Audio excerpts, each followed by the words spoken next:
자, 잘 쉬고 오셨습니까? 자, 그러면 이제 모의고사 6회 해설 계속 이어나가 보도록 하죠.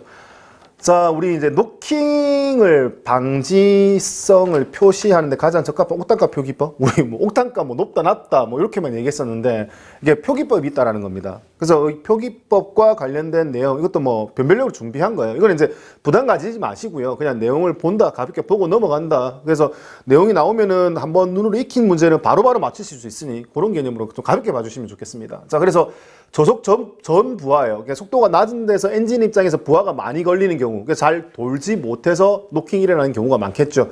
거기서 이제 가속을 해가지고 확 올릴 때, 속도를 올릴 때, 그때 이제 옥탄가를 나타내는 것은 이제 리서치 옥탄가라고 해서 지금 요구하는 답이 되고요. 그 외에 이제 나머지 영역입니다. 이제 모터 옥탄가라고 해서 뭐 고속, 속도가 높은 상태에서요, 전부하 받을 때, 혹은 또 부분 부하일 때, 그리고 이제 저속에서도 아까 이거는 전부라고 했지만 저속에서 이제 부분 부하일 때 이제 요거 말고 노킹이 좀 잘 일어날 수 있는 나머지 노킹이 일어날 수 있는 경우의 표기법은 대부분 다 뭘로? 모터 옥탄가로 나타내는구나. 이렇게 보시면 되겠습니다. 그 외에 이제 엔진의 노크 경향을 알아보기 위해서 이제 표준 연료를 사용을 해가지고 이제 뭐 그 점화 시기를 조정해가 노킹이 일어난 정도를 판단하기 위해서 사용하는 게 로드 옥탄가다라는 개념이고요. 자, 이제 프론트 옥탄가라고 해서 100도씨까지 증류되는 연료들 있잖아요. 그런 연료들을 이제 앞에서 했던 리서치 옥탄가의 조건으로 이제 요 앞에 100도씨까지 증류되는 부분이 더 추가가 되어서 요 부분을 이제 프론트 옥탄가라고 이야기를 하는 겁니다.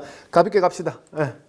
자, 그 다음에 이제 요거는 뭐 구하라고 하는 거예요? 지시마력 구하라고 하는 거잖아요. 지시마력, 제동마력, 뭐 이론적 마력과 관련된 이야기였고, 요거 이제 구할 때 지시마력에 비례하는 인자들 생각하면 되잖아요. 비례하는 인자들 뭐 있었는데 평균 유압력이 있었고요. 그 다음에 총 배기량이 있었고, 거기에 뭐 회전수가 있었어요. 자, 회전수는 어떻게 사용한다?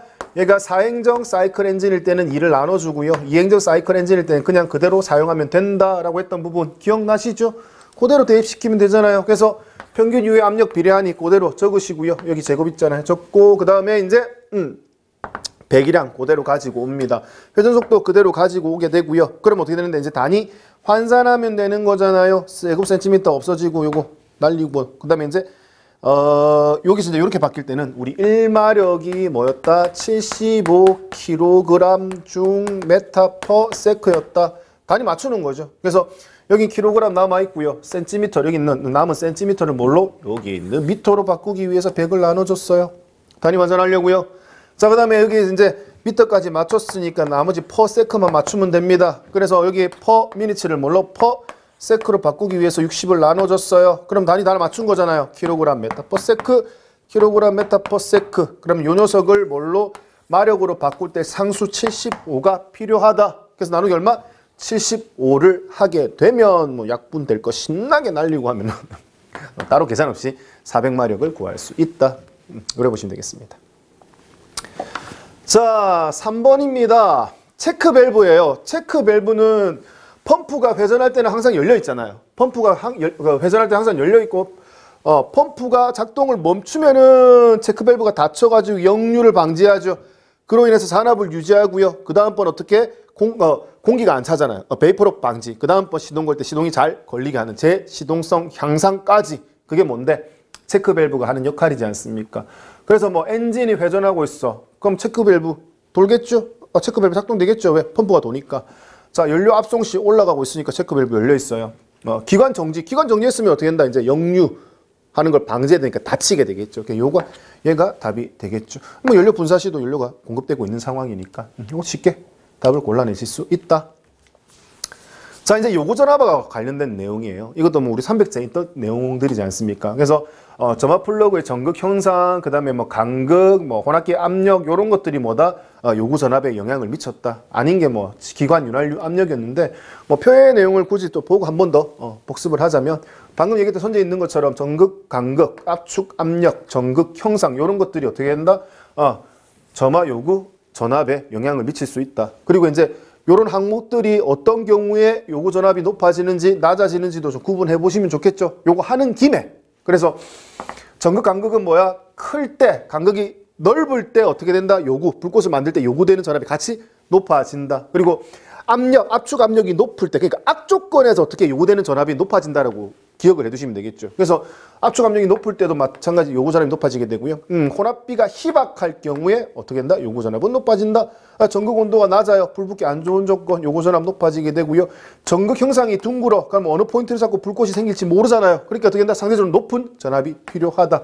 점화 시기가 늦을 때 요구 전압이 높게 필요하다라는 부분 하면서 같이 좀 정리를 해두시면 되겠죠. 자, 그래서 답은 3번으로 고르실 수 있고, 자, 다음 문제예요. 자, 이제 요거는 일상생활에 사용될 수 있는 부분인데 계산하려면 약간 이게 숫자가 잘 안 떨어지기 때문에 만약에 시험 과정에 이런 문제를 만났어. 알 수는 있을 것 같은데, 풀 수는 있을 것 같은데 시간이 좀 많이 걸릴 것 같아. 이러면 어떻게 된다? 좀 넘기세요, 계산 문제. 넘기시고 뒤에 거부터 먼저 풀고, 그리고 시간이 여력이 되면 다시 앞으로 와가지고 계산 문제를 처리를 하시면 되겠죠. 자, 이거는 이제 시속 몇 킬로미터 있느냐라고 속도 구하는 거예요. 속도 단위에서 보시는 것처럼 거리 나누기 시간이에요.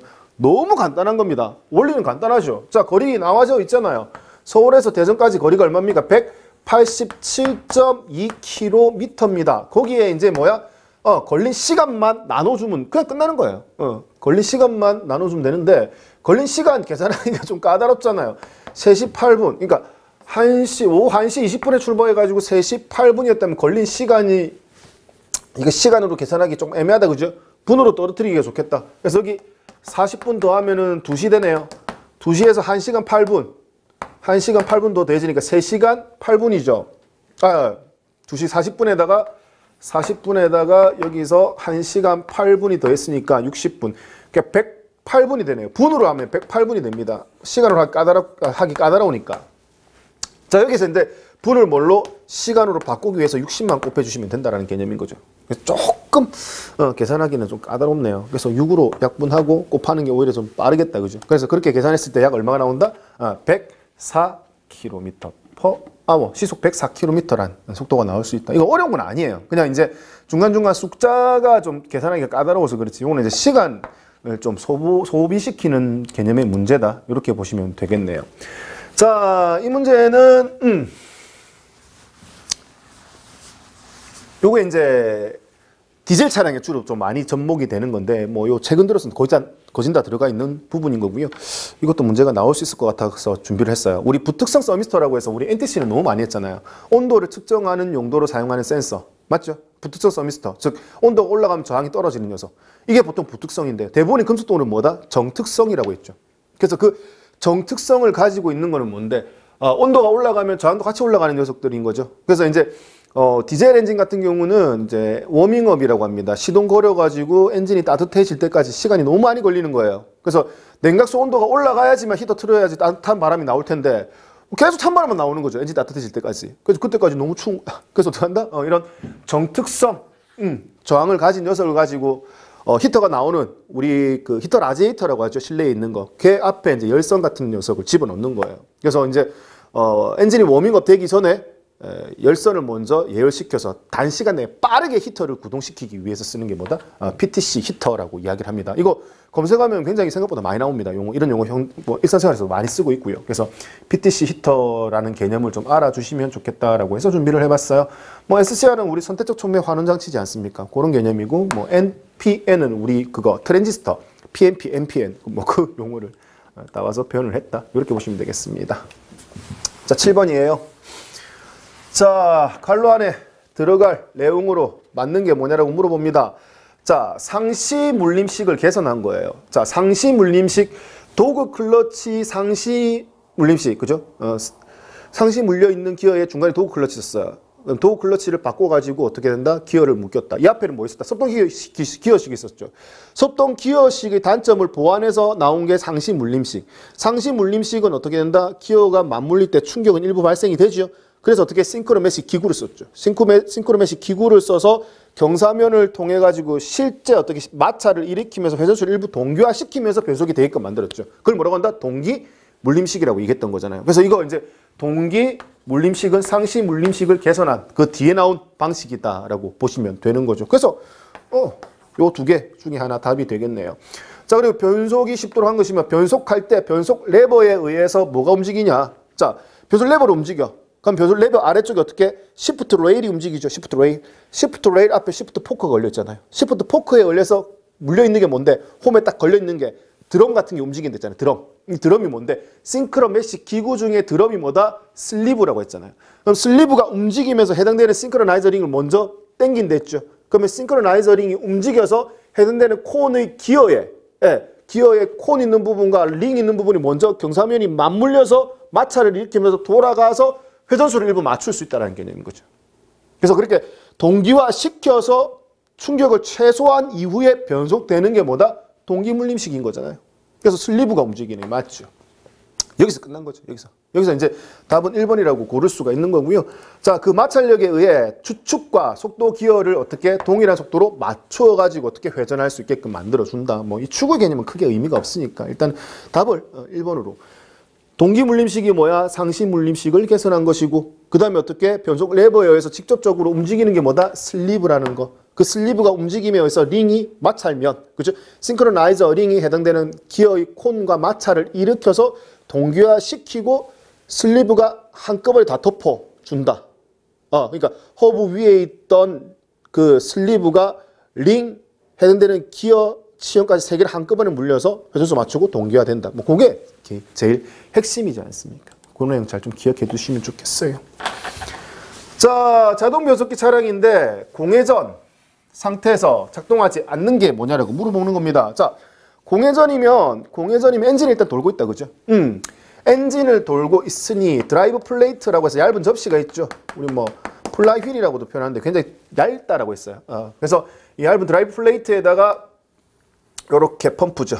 요렇게 펌프 형상이 쌓여져 있고 요렇게 동그랗게 튀어나와가지고 돌출되어 있는 부분에 여기 기어 하나가 내접대가 걸리죠. 요렇게.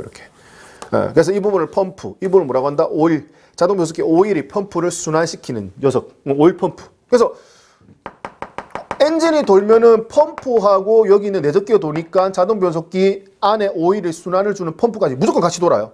그렇기 때문에 얘 돌죠. 맞아요. 자, 그 다음에 이제 터빈. 공전 시에 터빈이 도느냐? 공전 시에 터빈이 돌아요. 공전 시에 왜 터빈이 도는데? 자, 터빈이 돌지, 공전 상태에서 터빈이 돌지 않는다 가정해 볼까요? 그럼 바로 무슨 상태가 된다? 스톨 상태가 되거든요. 스톨이 되면 어떻게 된다? 단시간 내 엔진 오일, 자동 변속기 오일의 온도가 슬립에서 엄청나게 올라가 버린다고요. 그래서 공전 시에도 어떻게 된다? 터빈이 같이 돌아요. 그거 하나 좀 주의해서 기억해 두시면 되겠죠. 그래서 토크 컨버터의 터빈도 어떻게 된다? 공전 시에 같이 돕니다. 그리고 내가 인위적인 조건을 만들어서 스톨 테스트 할 때만 딱 멈춰져 있다는 개념인 거예요. 그거 하나 좀 정리해 두시면 되겠죠. 그리고 이제 4번은 워낙 이거는 말이 안 되는 거잖아요. 왜? 자, 토크 컨버터의 댐퍼 클러치는 언제 작동되는데? 댐퍼 클러치는 기계적 클러치예요.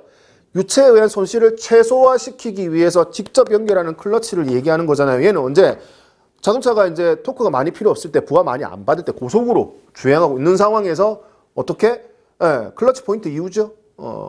속도비가 0.8 이상에서 이때 이제 연비를 위해서 주로 작동시키는 게 기계적 클러치, 댐퍼 클러치지 않습니까? 그래서 공전 상태에서는 요거는 작동하지 않습니다. 공전 상태에서 얘가 많이 작동할 경우 오히려 뭐 엔진 보전하면서 시동이 꺼질 수도 있으니 이 부분 좀 잘 좀 정리를 해두시면 좋겠네요. 자, 하이브리드 자동차에서 구동 모터죠. 구동 모터가 관성력에 의해서 혹은 뭐 잉여 움직임에 의해서 발전기 역할을 할 수 있댔죠. 그걸 회생제동이라고 했고, 이 회생제동될 때 계기판에 어떤 표시가 뜨느냐의 개념이에요. 당연히 회생제동이니까 뭐라고 뜨면 되겠어요? 충전? 그렇게 뜨면 되겠죠. 그래서 충전 선택하시면 돼요. 자, 어시스트는 뭘 얘기한다? 그냥 뭐 내연기관을 모터가 어시스트하고 있다 이 개념이겠죠. 그래서 모터 구동이 같이 이루어지고 있다. 하나 뭐 계기판에서 볼 수 있는 내용이니까 크게 어렵지 않게 답을 선택하실 수 있다. 그겁니다. 자, 이것도 이제 우리 친환경 자동차 관련돼서 문제가 자주 출제되고 있으니 꼭 거의 한 문제, 두 문제. 이번에 제주도에서도 거의 두 문제 나왔죠. 2021년도 제주도에서도 문제 나왔고. 그리고 근데 그 친환경 자동차 문제가 생각보다 녹록치가 않아요. 그래서 그런 부분에서 용어를 좀 미리 정리해 두면은 이거는 정리하면은 문제 맞출 수 있는 거잖아요. 그런 개념에서 좀 어려운 친환경 자동차 문제가 많이 들어가 있으니 이거 푸는데 점수가 왜 이렇게 안 나와? 짜증내지 마시고 관련된 내용으로 내가 눈으로 한 번 더 보고 가니까 시험 준비되고 간다라는 의미로 좀 그렇게 좀 부담 없이 보셨으면 좋겠어요. 뭐 용어 여기서도 한 2개 얻어갈 수 있는 거거든요. 뭐냐면 이거예요. 자, 배터리는 고전압 배터리를 써요. 고전압 배터리라도 어떻게 플러스와 마이너스가 정해져 있는 직류 전원인 거죠. 자, 직류 전원에서 이제 교류 모터, 삼상의 모터를 구동하고 싶어요. 이거 AC인 거죠. 교류 모터 구동하고 싶으면 어떻게 되는데 직류를 뭘로 교류를 바꿔야 되죠. 그럼 직교 인버터라는 녀석이 들어가줘야 된다는 거죠. 중간에 직류로 교류를 바꿔야 되니까.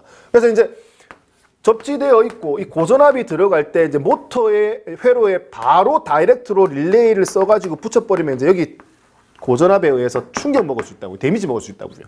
그래서 이 회로와 병렬로 어떻게 된다? 저기 있는 프리차저 릴레이라는 녀석을 연결을 해서 먼저 얘 메인 전원을 흘러가기 전에 이쪽으로 전원을 먼저 흘려서 어떻게 저항을 일부 거치게 해서 좀 충격을 완화시켜요. 좀 고전압을 좀 완화시켜주는 그런 용도로 쓰는 게 뭐다? 프리차저 릴레이라는 개념입니다. 그렇게 기억을 해두시면 되겠어요. 자, 그 다음에 이제 세이프티 플러그. 얘는 뭐 하는 건데? 우리 뭐 가족용 전기 쓰면서 돼지코, 콘센트 꽂는데 거기에 이제 젓가락 2개 가지고 꽂으면 애들 모르고 꽂으면 굉장히 위험하니까 거기 어떻게 플라스틱 캡 같은 거 씌워 놓죠. 그런 개념이라고 보시면 되겠어요. 이런 고전압을 운영하면 굉장히 위험할 수 있으니 얘를 점검할 수 있게끔 어떻게 세이프티 플러그를 꽂아놨다가 이제 내가 점검할 때 얘를 빼가지고 점검할 수 있다는 얘기예요. 빼가지고 점검할 때도 빼자마자 바로 점검하면 안 돼요. 왜? 캐패시터 같이 뭐 축전기라고 합니다. 순간적으로 일시 저장할 수 있는, 전기를 저장할 수 있는 기능들이 많기 때문에 이 전기가 죽을 때까지 좀 기다려야 돼요. 그래서 점검할 때 세이프티 플러그를 빽빽하게 풀고도 어떻게 좀 일정 시간이 지나고 난 이후에 점검을 할 필요성이 있다. 이렇게 보시면 되겠습니다. 자, 10번까지 풀어봤습니다. 자, 조금만 쉬었다가 계속 이어나가도록 하겠습니다. 자, 좀 쉬었다 오십시오. 자, 그러면 7회 모의고사 보도록 하겠습니다. 자, 자동차 VIN이라고 이야기합니다. 여기는 뭐 우리 차대번호 얘기하는 겁니다. 차대번호. 그래서 과거에는 이 차대번호가 우리 본닛을 열었을 때 제일 안쪽 있죠. 와이퍼 브러쉬 있는 안쪽 그쪽에 차체에 이제 이렇게 표시가 되었는데 최근 들어서는 우리 전유리, 앞유리에 이렇게 차대번호가 들어가 있는 경우가 많습니다. 근데 이제 차대번호 보면서 이게 무슨 뜻을 뭐 이게 뭘 뜻하는 거지? 라고 해서 뭐 요거 관련된 내용 일부 한번 준비해 봤습니다. 그래서 이런 기호와 숫자들로 이루어져 있는데 뭐 요거 그 디테일하게 하나씩 다 보실 필요는 없고 이렇게 대체적으로 뭐가 나와 있는지 큰 굵직굵직한 내용으로 좀 보면 좋을 것 같아요. 그래서 뭐 국적이 나와 있고 어느 나라에서 만들었는지 그리고 제작 회사가 어딘지 그리고 자동차에 대해서 뭐 분류, 승용인지 화물인지 승합인지 요렇게 나누는 기준도 있다라고 보시면 되겠고요. 그리고 뭐 차체 형상 그리고 안전장치가 뭐 없다. 요즘 안전장치 없는 게 없잖아요. 근데 안전장치 없는 거 뭐 있는 거 수동이냐 자동이냐 에어백이냐 요렇게 선택할 수도 있고 요게 뭐다? 승용차의 기준인 거고요. 요거 승용차 아니고는 여기에 뭐가 들어가 있다? 이제 제동장치 형식이 일부 들어가 있다라는 것도 좀 정리를 해두시면 좋을 것 같아요. 그리고 이제 여기는 뭐 엔진 구분에 뭐 배기량 요 정도 나와 있고요. 그래서 우리 선지에서 보시게 되면은 아까 보셨던 것처럼 안전벨트 구분이 들어가 있고요. 그리고 승용차 이외에는 뭐 제동장치 구분도 들어가 있다라는 겁니다. 그리고 뭐가 들어가 있다? 엔진의 종류. 왠지 엔진의 종류 있을 것 같은데 이게 가솔린 엔진이냐 디젤 엔진이냐 뭐 이런 종류 없어요. 없어요. 그리고 뭐야? 자동차 종별, 아까 승용, 승합, 뭐 화물 이렇게 되는 부분도 이것도 같이 포함되고 있다라는 겁니다. 그래서 보시면 알겠지만 모의고사 쳤을 때 이게 정답률이 0이에요. 0%예요. 그러니까 맞추신 분이 단 한 분도 없어요. 49명 중에서. 그래서 그만큼 이거는 이런 부분에서 이렇게 혹시나 이 부분 나오면은 뭐 대부분 다 틀리겠구나 싶어서 한번 보고 들어가시면 좋을 것 같아서 이거는 따로 준비를 한 거니까 이것도 부담 가지지 말고 한번 보시면 좋을 것 같습니다. 자, 그 다음에 실린더 헤드를 알루미늄 합금으로 제작하는 이유 뭐 때문이에요? 뭐 알루미늄이 뭔데 열 전도성이 엄청나게 좋잖아요. 그리고 뭐 제일 중요한 건 제일 가볍잖아요. 그래서 쓰는 겁니다. 그리고 이제 열 전도율이 좋지만 얘가 만약에 열 제어를 제대로 하지 못했을 때 열이 좀 많이 가해졌을 때 어떻게 된다? 팽창률은 크죠. 그리고 어떻게 변형이 될 확률도 많고 그런 단점이 있음에도 불구하고 뭐 가볍고 열 전도성이 뛰어나다. 그 두 개만 잘 활용하면은 엄청나게 훌륭한 소재로 쓸 수 있기 때문에 대부분 다 알루미늄 합금을 많이 사용을 한다. 뭐 그런 개념이에요. 뭐 나머지는 뭐 틀린 얘기니까 한번 읽어보시면 되겠고요. 자, 그 다음에 ABS 차량에서 4센서 4채널 방식의 설명으로 틀린 것이 뭐냐라고 물어보는 겁니다. 센서 4개예요. 센서 기본적으로 4개가 들어가고요. 이 4개가 들어가서 어떻게 독립적으로 제어할 수 있는 구성은 갖췄다는 얘기예요. 보통 우리 뭐 셀렉터 로우라고 해서 후륜은 보통 묶어서 제어하는 경우가 많아요. 근데 이제 뭐 그렇게 제어하는 것도 있겠지만 이렇게 독립적으로 하나씩 제어하는 방식도 있거든요. 그래서 그런 4센서 4채널 방식이 있고, 여러분들 해설해 보시게 되면 이 외에도 제가 뭐 3채널 시스템, 그다음에 뭐 개별 제어, 셀렉터 로우 제어, 뭐 요거와 관련된 내용도 추가적으로 넣어 놓았으니까 그 내용도 한번 읽어 보시고요. 그래서 이제 요 개념이잖아요. ABS 작동 시 각 휠의 제어는 어떻게 별도로 하나씩 따로따로 제어할 수 있다라는 장점을 가지고 있고요. 그리고 당연히 뭐 휠 스피드 센서는 거의 다 하나씩 설치가 됩니다. 근데 참고로 알아두셔야 될 게 뭐야? 3채널 시스템 같은 경우는 3개가 사용될 경우도 있다는 거 참고로 좀 알고 계시면 좋겠어요. 자, 톤 휠의 회전에 의해서 어떻게 된다? 교류 전압이 발생이 된다. 맞죠? 센싱하는 부분, 자력을 센싱하는 부분에서 어떻게 톤 휠이 높은 부분과 낮은 부분이 지나갈 때 여기 자력이 점점 세졌다가 약해졌다를 계속 반복하게 되는 겁니다. 그래서 세졌다, 약해졌다, 세졌다, 약해졌다 이런 주기가 생길 거예요. 이런 교류 전압이 생길 수밖에 없어요. 우리 발전기의 원리지 않습니까? 교류 발전기의 원리 개념이라고 보시면 되겠죠. 그래서 이런 주기가 나올 때, 교류 전압이 발생이 될 때 보시면은 이제 단위 시간당 이렇게 한 번의 주기를 가지는 걸 1헤르츠라고 얘기를 하죠. 근데 이게 단위 시간 1초에 얘는 한 번, 두 번, 세 번, 네 번. 그러니까 이건 네 번의 주기를 가리기 때문에 4헤르츠라고 표현할 수 있다는 겁니다. 당연히 단위 시간에 어떻게 높낮이가 자주 들어갔다라는 얘기는 톤힐이 그만큼 어떻게 된다? 자주 지나갔다라는 개념으로 해석할 수 있다라는 거죠. 그래서 회전수가 빠르면 빠를수록, 즉 휠 속도 센서의 출력 주파수는 속도에 반비례하는 게 아니라 뭐야? 회전수가 빨라지면 빨라질수록 같이 주기가 많아지기 때문에 비례한다. 주파수는 비례한다. 이렇게 해석을 하시면 되겠죠. 그래서 답을 4번으로 고르시면 되겠고, 뭐 톤힐에 의해서 뭐 교류 전압이 발생된다는 건 아까 제가 말씀드렸던 거고, 그리고 이제 여기에 홀 소자를 쓰게 되면은 이 홀 소자로 어떻게 된다? 디지털로 바꿔가지고 쓸 수 있다. 그래서 이제 그걸 홀 센서 방식이다라고 이야기를 한다라는 부분인 거죠. 그래서 지금 대부분 다 뭐다? 홀 센서 방식을 사용을 하고 있다. 그 얘기예요. 자, 그 다음에 이제 CVT예요. CVT는 이제 뭐에 의해서 변속비가 변화가 되느냐는 개념이에요. 그래서 우리 CVT 개념을 머릿속에 넣고 있으면 생긴 모양을 알고 계신다면 크게 어렵지 않게 답을 골라내실 수가 있다는 겁니다. 그래서 여기 CVT 플래시를 보시게 되면 지금 전진할 때 한번 예를 들어 보면 이게 이제 V형이 이제 풀린 거죠. 얘가 1차 풀리가 되고 얘가 2차 풀리가 되는 겁니다. 유압에 의해서 유압이 들어오고 나가고에 따라서 어떻게 벨트 높낮이가 이렇게 제어될 수 있다는 겁니다.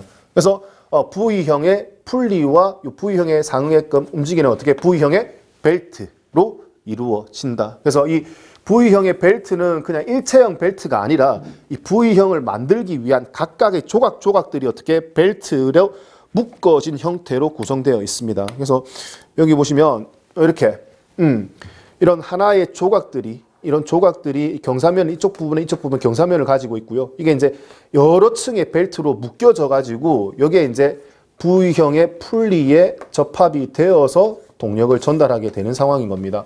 그럼 생각해 보세요. 대부분 이 풀리의 재질도 스틸입니다. 스틸. 그리고 이 클립의 재질도 뭐야? 하나하나가 전부 스틸입니다. 자, 스틸을 압착을 해서 마찰을 일으켜가지고 동력을 전달해야 됩니다. 그렇기 때문에 어떻게 된다? 이 작동되는 유압이 굉장히 정밀해야 되고 높아야 됩니다. 그렇기 때문에 위에서 들어가는 유압만큼 밑에는 정확하게 빠져줘야 되고요.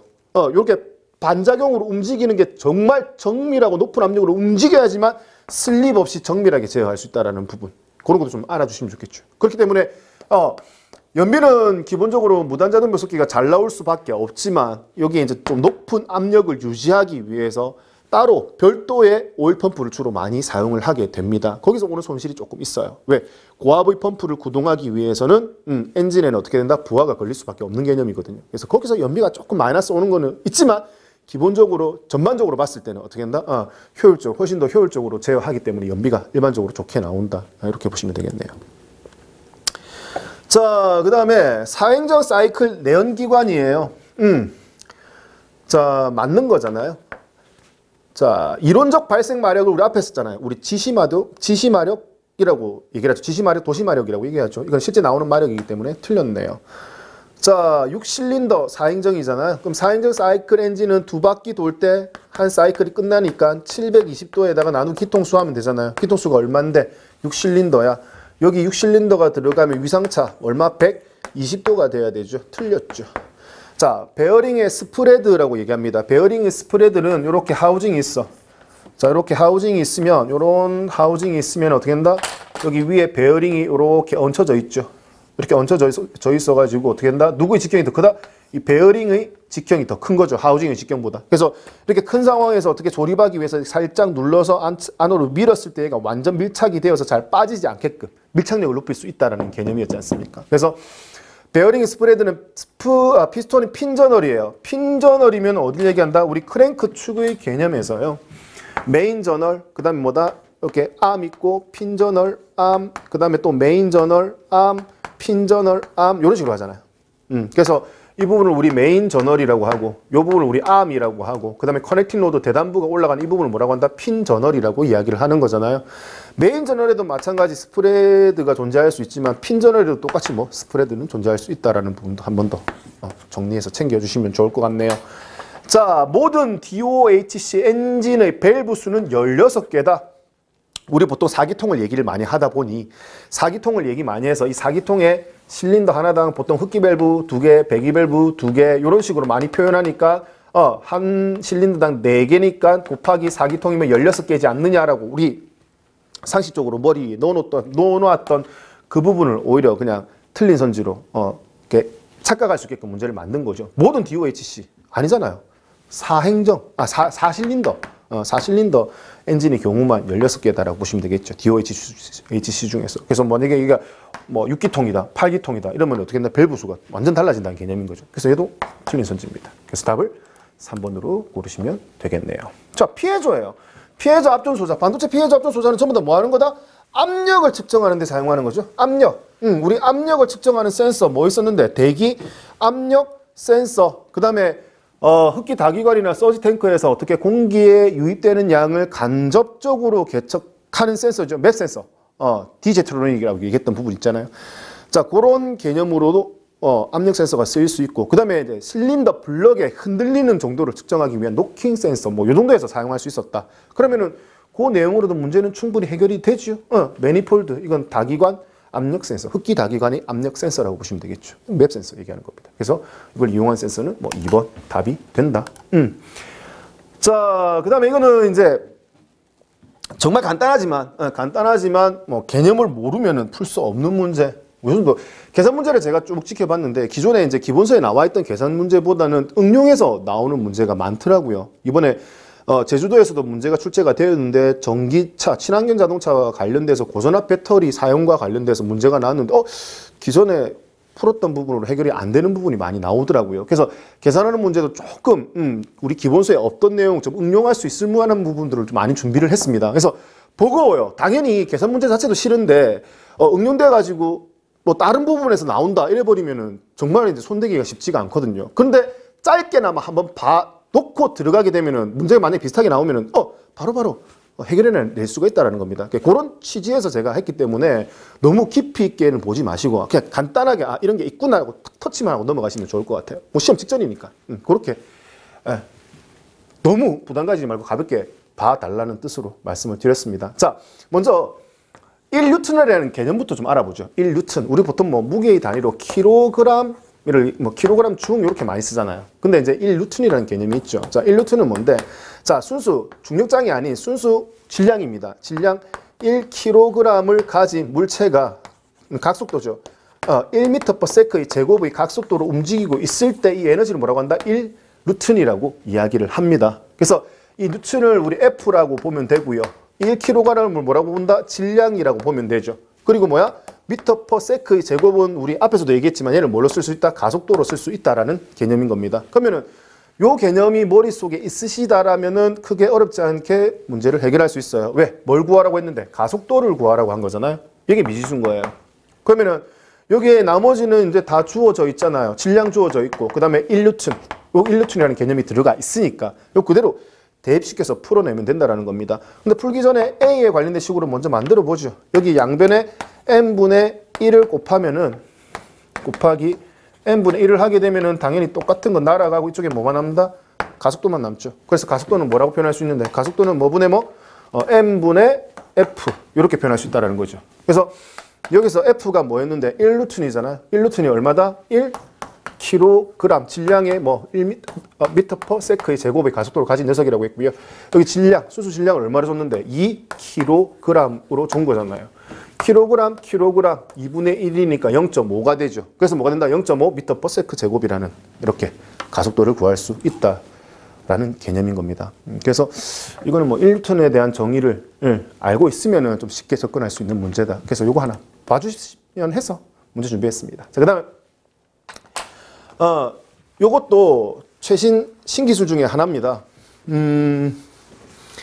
내연기관인데 내연기관의 엔진을 이제 워밍업을 해야 돼요. 엔진 워밍업을 해야 되는 상황에서 라지에이터 그릴이라고 하죠. 라지에이터 그릴 뭘 얘기합니까? 우리 그 제조회사 마크 뭐 현대 뭐 삼성 뭐 이렇게 마크 있는 거 있잖아요. 그 마크의 뒤쪽에 구멍이 숭숭숭 뚫려져 있는 부분 있잖아요. 제 앞쪽에 차량. 그 부분에 라지에이터 그릴이라고 하죠. 이 그릴에다가 바람막이를 설치하는 거예요. 그 플랩이라고 하죠. 그래서 엔진에 워밍업을 해야 돼. 단시간 내에 엔진 좀 빨리 뜨겁게 하고 싶어. 그러면 된다. 바람을 막아요. 왜? 계속 주행하게 되면 차가운 공기가 들어와가지고 어떻게 엔진 워밍업 하는데 시간이 더 많이 걸릴 수도 있잖아요. 그래서 엔진의 온도가 낮을 때는 막아가지고 빨리 워밍업이 될 수 있게끔 하고, 그리고 이제 속도가 높아져 엔진이 좀 가열이 되었어. 좀 뜨거워. 그럼 이제 플랩을 열어서 정상적으로 시키면 된다라는 개념이에요. 그리고 이제 공기학적으로 어떻게 공기 저항을 또 같이 제어할 수 있는 부분도 일부 포함할 수 있다라는 겁니다. 그걸 뭐라고 한다? 여기에 액티브 에어 플랩이라고 해서 움직이게끔 만드는 거예요. 에어 플랩을 만들어서. 그래서 요거 용어 한번 봐주십사라고 해서 준비한 겁니다. 자, 그다음에 이제 이게 액티브 하이드로닉 부스터라고 하나 더 용어 정리하죠. 이 문제 풀면서. 자, 얘는 뭐냐면은 우리 그냥 전기차 같은 경우는 내연기관이 없어요. 그죠? 전기차는 내연기관이 없기 때문에 브레이크 페달 밟았을 때 배력 장치인 부스터가 존재할 수가 없죠. 진공식 배력 장치가 안 되니까 하이드로백이라고 표현했던 부분. 그래서 엔진의 진공 부분을 활용할 수 없으니 전기차에서 브레이크를 쓸 때 굉장히 이질감을 많이 느낄 수 있다는 얘기예요. 기존의 내연기관에 적응이 되어 있으니. 그래서 이제 시뮬레이터로 만들어주는 거예요. 만들어줘서 실제 내연기관에 브레이크 바른 것처럼 비슷하게 만들어주는 기능이라고 보시면 되겠습니다. 우리 그렇게 했잖아. 내연기관에서는 엔진의 소리가 기존적으로 이렇게 돌아가는 소리가 있는데 이게 전기차로 들어오게 되면서 어떻게 한다? 엔진이 소리가 거의 없잖아요. 그래서 조속에서는 보행자의 안전을 위해서 일부러 엔진의 소리를 집어넣는다고 했잖아요. VESS. 그런 개념으로 브레이크 페달 바른 것도 실제 이제 내연기관처럼 비슷하게 효과를 내는 것이 뭐다? AHB라는 내용이니까 이것도 같이 좀 정리를 해두시면 좋을 것 같아요. 자, 그 다음에 이제 점화 플러그에 대한 설명으로 틀린 것을 고르라고 합니다. 자, 점화 플러그 주요부는 플러스 중심 전극 그리고 마이너스 접지되는 부분, 이 전극 부분이 메인이고요. 그 다음에 이제 그 전극 부분을 절연을 해야겠죠. 고절하면 내려오니까. 그래서 절연 애자를 싸가지고 있는 부분, 이 부분을 뭐라고 한다? 인슐레이터라고도 표현할 수 있다라는 겁니다. 그리고 이 절연체로 쌓여진 바깥쪽에 어떻게 나 금속 부분이 하나 더 있죠. 여기에 나사산 부분이 파져 있고, 그리고 어떻게 이 점화 플러그를 풀고 조이기 위한 위에 이제 그 공구죠, 공구를 걸 수 있는 그런 홈들이 나와 있는 부분이고요. 그리고 이제 이 나사산 끝에 부분에 어떻게 용접이 돼 가지고 접지 전극 마이너스가 설치가 되잖아요. 그래서 중심 전극으로 내려와서 바깥에 마이너스 접지 전극까지 간극을 유지할 수 있다. 이 간극은 얼마? 0.7에서 1.1mm 정도 되면 된다. 뭐 그런 개념이었잖아요. 이건 뭐 우리 점화 플러그에서 다 했던 얘기고. 그리고 앞에 그 점화 요구 전압에 대해서 얘기했었잖아요. 그거 한 번 더 얘기하는 거예요. 그래서 틈새가 작으면 불꽃 내기가 엄청나게 쉬워요. 그렇기 때문에 요구 전압이 어떻게 된다? 그렇게 높지 않아도 된다라는 개념이죠. 근데 이제 틈새가 작으면은 뭐야? 요구 전압이 높아진다라고 했기 때문에 얘가 틀린 선지가 된다라는 겁니다. 그리고 나머지 이제 절연체 가기 전에 절연체를 좀 잘 싸기 위해서 위에 둥글게 좀 하중을 받을 수 있게끔 둥글게 만든 부분에 이제 리브라고 얘기를 하죠. 고전압이 바깥으로 튀는 것을 일부 막아줄 수 있는 역할을 한다. 그리고 이제 셀은 이제 바깥에 나사산 있는 부분이고 실린더 헤드와 연결이 되어 있으니 냉각수를 통해서 열을 빨리 방산할 수 있는 가장 큰 역할을 한다. 이렇게 보시면 되죠. 이건 뭐 기본적으로 있는 내용이니까. 자, 또 이제 친환경 자동차 준비했습니다. 다음 중 틀린 거를 골라라. 친환경 자동차는 대부분 다 우리가 풀지 못했던, 접해보지 못했던 문제들이 대부분이에요. 문제가 나오면은. 그래서 기본서에 있는 내용이 워낙 좀 양이 좀 작기 때문에 그래서 친환경 자동차와 이것 좀 알고 가셨으면 하는 것들 일부러 좀 많이 넣어 놓았기 때문에 약간 어려우실 수 있어요. 근데 기본 개념만 찬찬히 보고 나서 가시게 되면 크게 어렵지 않게 생각보다 개념만 알면은 쉽게 좀 답이 골라지는 경향이 있습니다. 그래서 그런 개념으로 준비를 했다. 이래 보시면 되겠어요. 자, 동일한 연료 탱크 크기로도 가솔린 기관 자동차 이상의 장거리 주행도 가능하다. 그 이유가 원소기호 1번이 뭐다? 수소지 않습니까? 수소 자체의 크기는 정말 작아요. 작기 때문에 같은 탱크 안에서도 엄청나게 밀도를 높여가지고 많이 넣으면은 충분히 동일한 연료통의 크기에서도 많은 거리를, 긴 거리를 갈 수 있다라는 부분인 겁니다. 맞아요. 그래서 얘를 이제 저장할 때는 거기에다가 입자도 작은데 어떻게 고압으로 그리고 액체 수소로 만들어 가지고 저장을 시키기도 한다라는 겁니다. 그리고 이제 수소 흡장 합금이라는 개념이 있는데 이제 이런 세 개의 탱크를 쓴다라는 개념이고, 자, 수소 흡장 합금 같은 경우는 이제 고압이나 저온에서 발열하며 이제 수소를 흡수해 놓게 만드는 겁니다. 그리고 이제 감압이나 가열로 흡열하여 이제 수소를 이제 방출하는 성질을 가진 합금이에요. 그래서 이런 흡장 합금을 가지고도 수소를 저장하고 내보낼 수도 있다라는 개념인 겁니다. 그래서 이런 탱크의 종류가 있다라고 봐주시면 좋겠습니다. 근데 이제 우리 연료 전지하면은 효율이 엄청나게 좋을 거다라고 생각할 수 있지만 실제 이제 수소를 이제 연료 전지 스택에서 그 반응을 일으켜서 전기도 만들고 거기에 발생될 때 뭐 열 에너지도 나올 수 있다라는 거죠. 근데 이제 실제 연료 전지 자동차, 즉 수소차에서 쓰는 거는 뭐밖에 안 쓴다? 전기 에너지밖에 안 쓰죠. 그래서 이 만든 전기 에너지로 모터를 구동하고 나머지 잉여는 어떻게 된다? 배터리를 저장하는 용도로 쓰잖아요. 근데 이때 발생되는 열 에너지도 있거든요. 근데 이 열 에너지는 뭐야? 냉각수로 다 식혀버려요. 그렇기 때문에 수소 자체의 그 연료효율로 봤을 때는 크게 나쁘지는 않는데 이 폐열을, 이 열을 갖다가 어떻게 그냥 냉각수로 식히기 때문에 여기서 오는 에너지 손실이 엄청나게 커진다라는 겁니다. 그래서 전반적인 효율이 어떻게 연료전지 자동차가 뭐보다 전기차보다 효율이 많이 떨어진다라고 보시면 되겠어요. 근데 이제 여기서 보시게 되면은 대체 연료 중에서 에너지 효율 면에서 가장 우수한 연료 아니에요.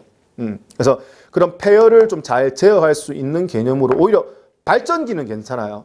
이렇게 수소 연료를 이용해가지고 발전기를 운영하게 되면은 전기 만들어서 전기로도 쓸 수 있고요. 그 다음에 폐열로 또 어떻게 열을 이용해서 전기를 만들 수 있잖아요. 그래서 그 전기로 또 다른 발전을 할 수 있거든요.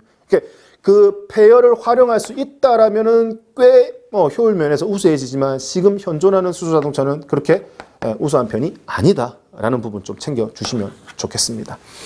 자, 수소는 상온에서 기체 힘으로 에너지 밀도가 낮아 고밀도화 시키는 것이 이제 주요 관건이죠. 그래서 이 고밀도화 시키기 위해서 뭐 고압 용기를 쓴다든지, 그다음에 액체 수소 저장 탱크를 쓴다든지, 아까 앞에서 보셨던 뭐 수소 흡장 합금 저장 탱크를 쓴다든지 이런 뭐 각고의 노력을 하게 된다라는 개념인 겁니다. 그래서 여기까지 해서 뭐 친환경 자동차인 수소차 관련된 이야기를 좀 했으니까 조금 또 쉬셨다가 다음 8회 모의고사 좀 계속 이어 나가도록 하겠습니다. 자, 좀 쉬었다 오십시오. 자, 이번에 8회입니다. 그죠? 8회 모의고사. 자, 1번부터 좀 약간 난이도 있는 문제입니다. 자, 우리 유체는요. 유체는 이제 힘을 딱 작용하는 순간 밀려나가는 유체. 이게 이제 비압축성이기 때문에 바로바로 반응이 움직인다는 얘기예요. 그러니까 작동시키는 순간 힘이 바로 전달된다는 개념이죠. 근데 이제 흡기 시스템에서는 어떻게 움직이느냐. 자, 피스톤이 상사점에서 하사점으로 움직이잖아요. 그러면 이제 순차적으로 압력이 낮아진다고 보시면 돼요. 즉, 엔진 안에부터 압력이 먼저 실린더 내부부터 낮아진다라고 보시면 되고요. 그 압력차가 어떻게 한다? 점점 영향을 미쳐가지고 낮은 압력 때문에 이제 계속 그 높은 압력에서 낮은 압력으로 입자들이 빨려 들어온다고 보시면 되겠어요. 자, 그렇게 흡입 행정에서 이렇게 쭉 빨려 들어오고 있는데 입자의 차이에서 압력 차이에서 쭉 빨려 들어오고 있는데 갑자기 흡기 밸브가 딱 닫힌 거예요. 그럼 흡기 밸브가 딱 닫혀버리면 된다? 흡입 행정 끝나서 닫혀버렸을 때 뒤에 이제 자동차가 갑자기 이렇게 정차가 고속도로 막 주행하고 있는데 정차하실 때처럼 뒤에 쫙 밀려 나간다는 거죠. 그래서 이렇게 쫙 부딪히면서 압력이 높아지는 상황을 뭐라고 하느냐? 정압파라고 합니다. 정압파. 그래서 밸브가 딱 닫혔을 때 입자가 차곡차곡 쌓여서 압력이 높아지겠죠. 이 높아진 압력이 어떻게 된다? 점점 쌓여가지고 이제 얘가 뒤로 이제 밀려난다는 얘기예요. 높은 압력이. 그러면서 뒤에 이제 공기가 유입되어서 좀 압력이 낮은 상태하고 다시 어떻게 된다? 간섭에 의해서 또 상쇄가 된다는 얘기예요. 앞으로 밀렸던 것들이. 그래서 조금 완화되었다가 이제 다시 부합으로 돼서 다시 빨려 들어올 수 있는 상황이 된다라는 개념인 겁니다. 그래서 여기서 흡입 행정이 마지막에 흡입 밸브를 닫아버리면은 어떻게 되는데 새로운 공기의 흐름이 갑자기 끊어지겠죠. 그래서 차고차고 쌓여가지고 압력이 높아지는 것처럼 막 부딪힌다고 쌓여나간다고. 그걸 이제 정압파라고 이야기를 하고요. 그다음에 이제 이 압력파는 음으로 이렇게 소리로 나요. 소리로 흡입 다기관이 입구를 향해서 어떻게 진행되고 있는데 뒤에는 다시 어떻게 흡기 다기관 입구 쪽에서는 압력이 또 다시 낮은 상태니까 반사되어 가지고 다시 어떻게 된다? 부압파가 되어서 흡입 밸브 쪽으로 음속으로 다시 되돌아온다. 뭐 이런 개념이에요. 그래서 정압파의 개념과 부압파의 개념을 좀 용어에 대해서 알아두시고요. 이제 요걸 활용한 게 이제 가변 흡기 시스템이라고 보시면 되겠습니다. 이 가변 흡기 시스템이라고 해서 이제 고속에서는 그죠? 고속에서는 관로를 좀 길이를 이제 짧게 가져간다고 했고요. 그다음에 저속에서는 어떻게 흡입 효율을 좋게 하기 위해서 관로의 길이를 어떻게 좀 길게 가져가서 쑥쑥 빨려 들어갈 수 있게끔 만들어준다. 뭐 그런 개념하고 같이 연동해서 정리를 해두시면 좋겠습니다. 자, 다음은 이제 오버드라이브 장치예요. 뭐 증속 장치라고도 우리말로 표현할 수가 있죠. 틀린 것을 고르라고 합니다. 자, 엔진 회전수가 좀 낮더라도 바퀴 회전수를 높게 가져갈 수 있잖아요. 왜? 오버드라이브 장치니까. 내가 넣은 회전수보다 더 많은 회전수를 얻어낼 수 있다는 개념인 겁니다. 그렇기 때문에 엔진은 무리하게 놓을 필요가 없어요. 그렇게 무리하게 회전수 높이지 않더라도 고속주행에 엄청나게 적합하게 최적화되어 있는 게 뭐다? 오버드라이브 장치라고 보시면 되겠습니다. 당연히 연비도 좋아지게 되겠고 엔진에서 굳이 회전수를 높이지 않기 때문에 소음과 진동, 즉 내구성 이런 측면에서도 훨씬 더 좋은 게 오버드라이브 장치라고 볼 수 있죠. 자, 그래서 그대로 유지할 수 있고 그 다음에 출력과 회전수의 증대로 이거 안 한다고요. 윤활유 안 한다고요. 그래서 이번이 틀린 거죠. 같은 회전 속도일 때 증속장치가 설치된 자동차가 어떻게 속도가 더 빠르게 주행할 수 있다는 얘기입니다. 고속주행이 가능하다는 개념이죠. 당연히 내구성이 좋아지기 때문에 엔진의 수명이 길어지고 운전이 또 어떻게 된다? 정숙하게 된다라는 개념으로 보시면 되겠습니다. 자, 이제 용어에 대해서 좀 챙겨보자고요. 언더스퀘어예요. 언더스퀘어 우리말로 바꿨을 때 무슨 엔진이다? 장행정 엔진이다 라고 표현했죠. 자, 선지에서 주어진 내용을 보니 뭐분의 D, 실린저 D분의 L이잖아요. 얘가 이제 1하고 상관관계에서 장행정 엔진이 되어야 되니 양변에 D를 곱하면은 얘는 약분되고 행정만 남고 얘는 뭐만 남는다? 이쪽은 D만 남는 거죠. 유상인 거잖아요. 여기서 뭐야? 장행정 엔진이니까 행정이 더 길어야 되죠. 그럼 이렇게 봤을 때 다시 원래대로 돌려요. 여기는 1이 있고 다시 여기 뭐야? D가 있다라고 봤을 때 어떻게 된다? 요 식이 맞다라는 겁니다. 뭐 해야 된다? 장행정 엔진에 해당이 된다. 그 장행정 엔진을 영어로 뭐라고 한다? 언더스퀘어 엔진이라고 얘기한다. 자, 단행정 엔진은 오버스퀘어 엔진이라는 거 같이 뭐 정리해 두시면 좋겠고. 예. 자, 그다음에 LPI입니다. LPI 엔진에서 연료의 부탄과 프로판의 조성비를 결정하는 입력 요소로 맞는 게 뭐냐라고 물어보는 겁니다. 자, 부탄하고 프로판하고는요, 기와 환경 온도가 다르죠. 자, 프로판은 영하 42도에서도 기화가 잘 되어요. 그래서 겨울철에는 어떻게 한다? 프로판의 함유량을 늘려준다. 기억나십니까? 자, 근데 부탄은 영하 0.5도밖에 안 되죠. 자, 기화가 됐을 때 최적도 달라요. 기화가 돼버리면은 최적이 프로판 같은 경우는 250배가 증대돼 버리고요. 부탄은 224배, 조금 더 작게 증대된다는 개념이에요. 그래서 압력을 가해가지고 만약에 기화가 딱 될 때 더 위험한 것은 이 녀석이 조금 더 위험하다는 얘기예요. 그래서 일반적으로 우리 부탄을 훨씬 더 많이 사용을 하죠. 이런 부분에서 안정적이고, 그리고 이제 열 효율이 그쵸, 이제 열 효율이 어떻게 얘가 훨씬 더 좋다라는 거죠. 연비 측면에서 봤을 때 얘가 훨씬 더 뛰어나기 때문에 평상시에는 얘를 좀 많이 써주는 것이 좋다. 그럼 이게 결과적으로 뭐와 온도와 압력에 따라서 어떻게 얘들이 바뀐다라는 개념이잖아요. 그럼 LPI 시스템에서 어떻게 한다? 가스의 온도와 압력을 측정을 해서 어떻게 부탄과 프로판의 조성비를 어떻게 ECU가 판단할 수 있다라는 개념인 겁니다. 그래서 요거 관련된 내용으로 정리해 두시면 되겠고, 위치 아시죠? 센서의 위치는 우리 LPI 우리 뭐 플래시 보면서 수업 때 설명드렸던 내용 그 그림을 보시면서 들어가는 라인, 공기가 들어가는 라인에 뭐 온도 센서가 있다라는 거, 그리고 이제 리턴대가 나오는 라인에 뭐 압력 센서가 있다라는 거, 뭐 그런 부분, 가스 온도 센서, 압력 센서 위치도 한 번 더 파악을 해두시면 좋겠죠. 자, 그다음은 압축됐다가 원위치로 돌아오고 압축됐다가 원위치로 돌아오는 유체가 어떻게 된다? 방과 방 사이 어떻게 오르락 내리락 하는 과정에서 그 방과 방 사이를 통과하는 통로를 굵게 크게 해버리면 아무런 저항 없이 그냥 쑥쑥 움직일 수 있을 거예요. 근데 그 방과 방을 움직이는 그 통로를 굉장히 작은 구멍으로 만들어버리면 줄어드는데 오히려 움직이는데 엄청나게 저항이 많이 걸리겠죠. 그래서 그 괌세력을 크게 만들 수 있는 거잖아요. 그 원리를 이용한 게 뭐다? 쇼버거. 그 작은 구멍을 뭐라고 한다? 오리피스라고 얘기를 하잖아요. 이 오리피스는 우리 에어컨 시스템의 오리피스 방식 기억나시죠? 팽창 밸브 대신에 오리피스 쓰는 방식에서도 일부 얘기를 했던 부분 그거지 않습니까? 그래서 이거는 뭐 오리피스를 통과하는 오히려 저항의 진동을 감쇄 역할을 하는 것이 뭐다? 여기서 쇼버다. 뭐 이런 개념인 거죠. 자, 그 다음에 일반적으로 이제 킬로그램으로 문제가 많이 나오는데 킬로그램의 압력의 단위 뭐 퍼 제곱 센티미터로 문제가 많이 나오는데 혹시 뭐 이것도 뉴턴 관련된 내용으로 좀 단위 부분 환산하는 부분 한 번 더 챙겨 주십사 해서 문제를 한번 내봤습니다. 일단은 브레이크 페달을 밟았을 때 지렛대 비를 먼저 한번 보죠.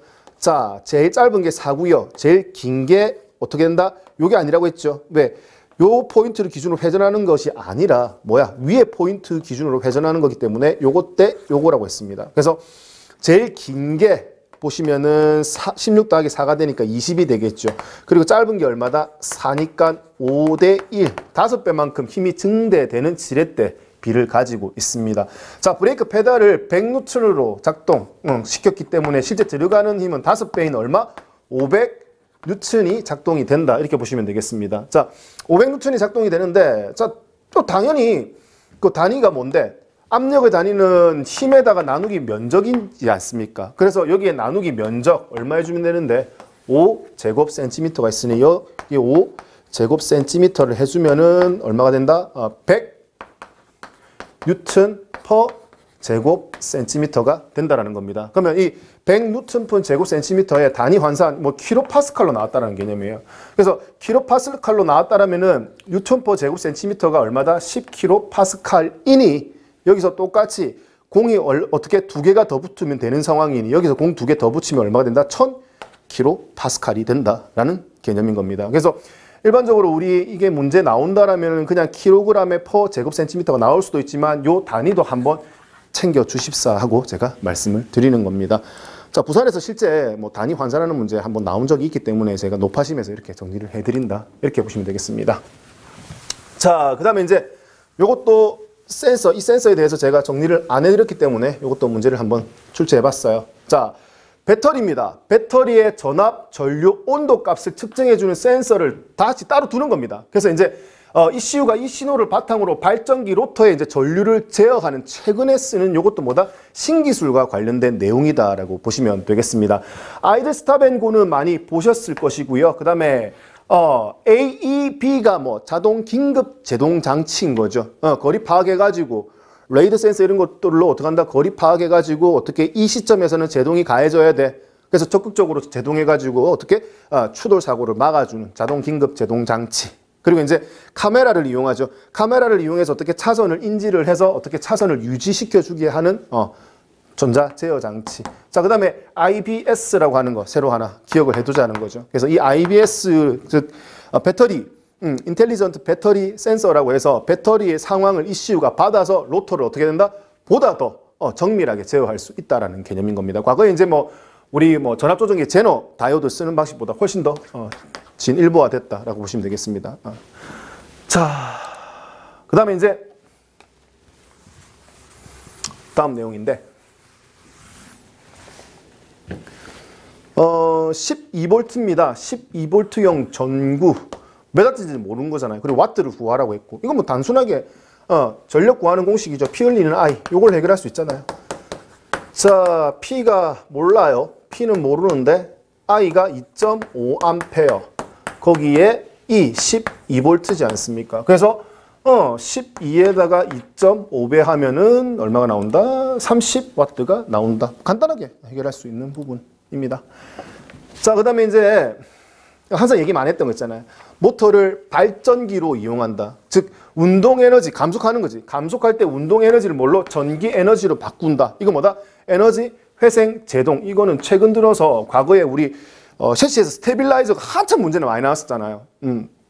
CS에서 뭐 롤링 막아준다. 그 다음에 뭐 기울기를 가질 때 좌측으로 기울어지는 부분을 어떻게 토션 막아주는 토션바 스프링의 일종이다. 스테빌라이저 정말 문제 많이 나왔잖아요. 그런 개념으로 친환경 자동차에서는 뭐가 이 회생 제동 장치가 거의 주류를 이루고 있다. 많이 나와요, 이 문제는. 그래서 감속할 때 배터리를 충전한다. 그리고 뭐 같이 감속을 하더라도 속도가 높은 고속 구간에서 감속할 때 더 많은 에너지로 충전할 수 있다. 뭐 이런 부분들 있잖아요. 뭐 그래서 요거는 진짜 반드시 잘 정리를 해 두실 필요성이 있다라는 겁니다. 자, 나온 김에 다른 선지 내용도 한번 챙겨보죠. 고전압 배터리 제어 시스템입니다. BMS라고 하죠. 배터리 매니지먼트 시스템이라고 얘기를 합니다. 이거 어떻게 하는 건데, 고전압 배터리 충전 상태, 그 다음에 균형 및 냉각, 그 다음에 출력 보장 진단, 요 기능을 어떻게 배터리 매니지먼트 센서가 구현하게 된다. 요거 하나 챙겨 두시고, 자, 그 다음에 이제 하이브리드 모터 컨트롤 유닛이라고 됩니다. 모터 컨트롤 유닛이라고 해서 MCU라고도 얘기를 하지요. 이 MCU와 관련된 문제 다음에 실어 놓았으니까 이 문제 보면서 MCU의 기능에 대해서도 한 번 더 챙겨 보시면 좋을 것 같아요. 자, 모터를 제어하는 기능을 가진 녀석인데 어떤 기능을 하는지 보자는 거죠. 자, 하이브리드 모터 제어기는 인버터라고 얘기를 한다. 뭔데? 인이잖아요. 배터리 전원 직류를 뭐로 교류로 바꾸는 게 인버터고, 인버터를 써야지 뭐 교류 동기 모터를 원활하게 움직일 수 있잖아요. 교류 동기를 바꿔야 되기 때문에. 그래서 모터 제어 기능에 들어갈 수 있고, 그걸 어떻게 인버터라고도 표현할 수 있다. 이런 개념이죠. 자, 그다음에 이제 하이브리드 통합 제어기 명령을 받아서 모터의 구동 전류도 어떻게 한다? 같이 제어할 수 있다라는 거예요. 뭐 전류를 크게 뭐 작게, 이거는 뭐 기본적인 개념이라고 보시면 되겠습니다. 자, 고전압 배터리의 교류 전원을 모터의 작동에 필요한 삼상의 벌써 틀렸잖아요.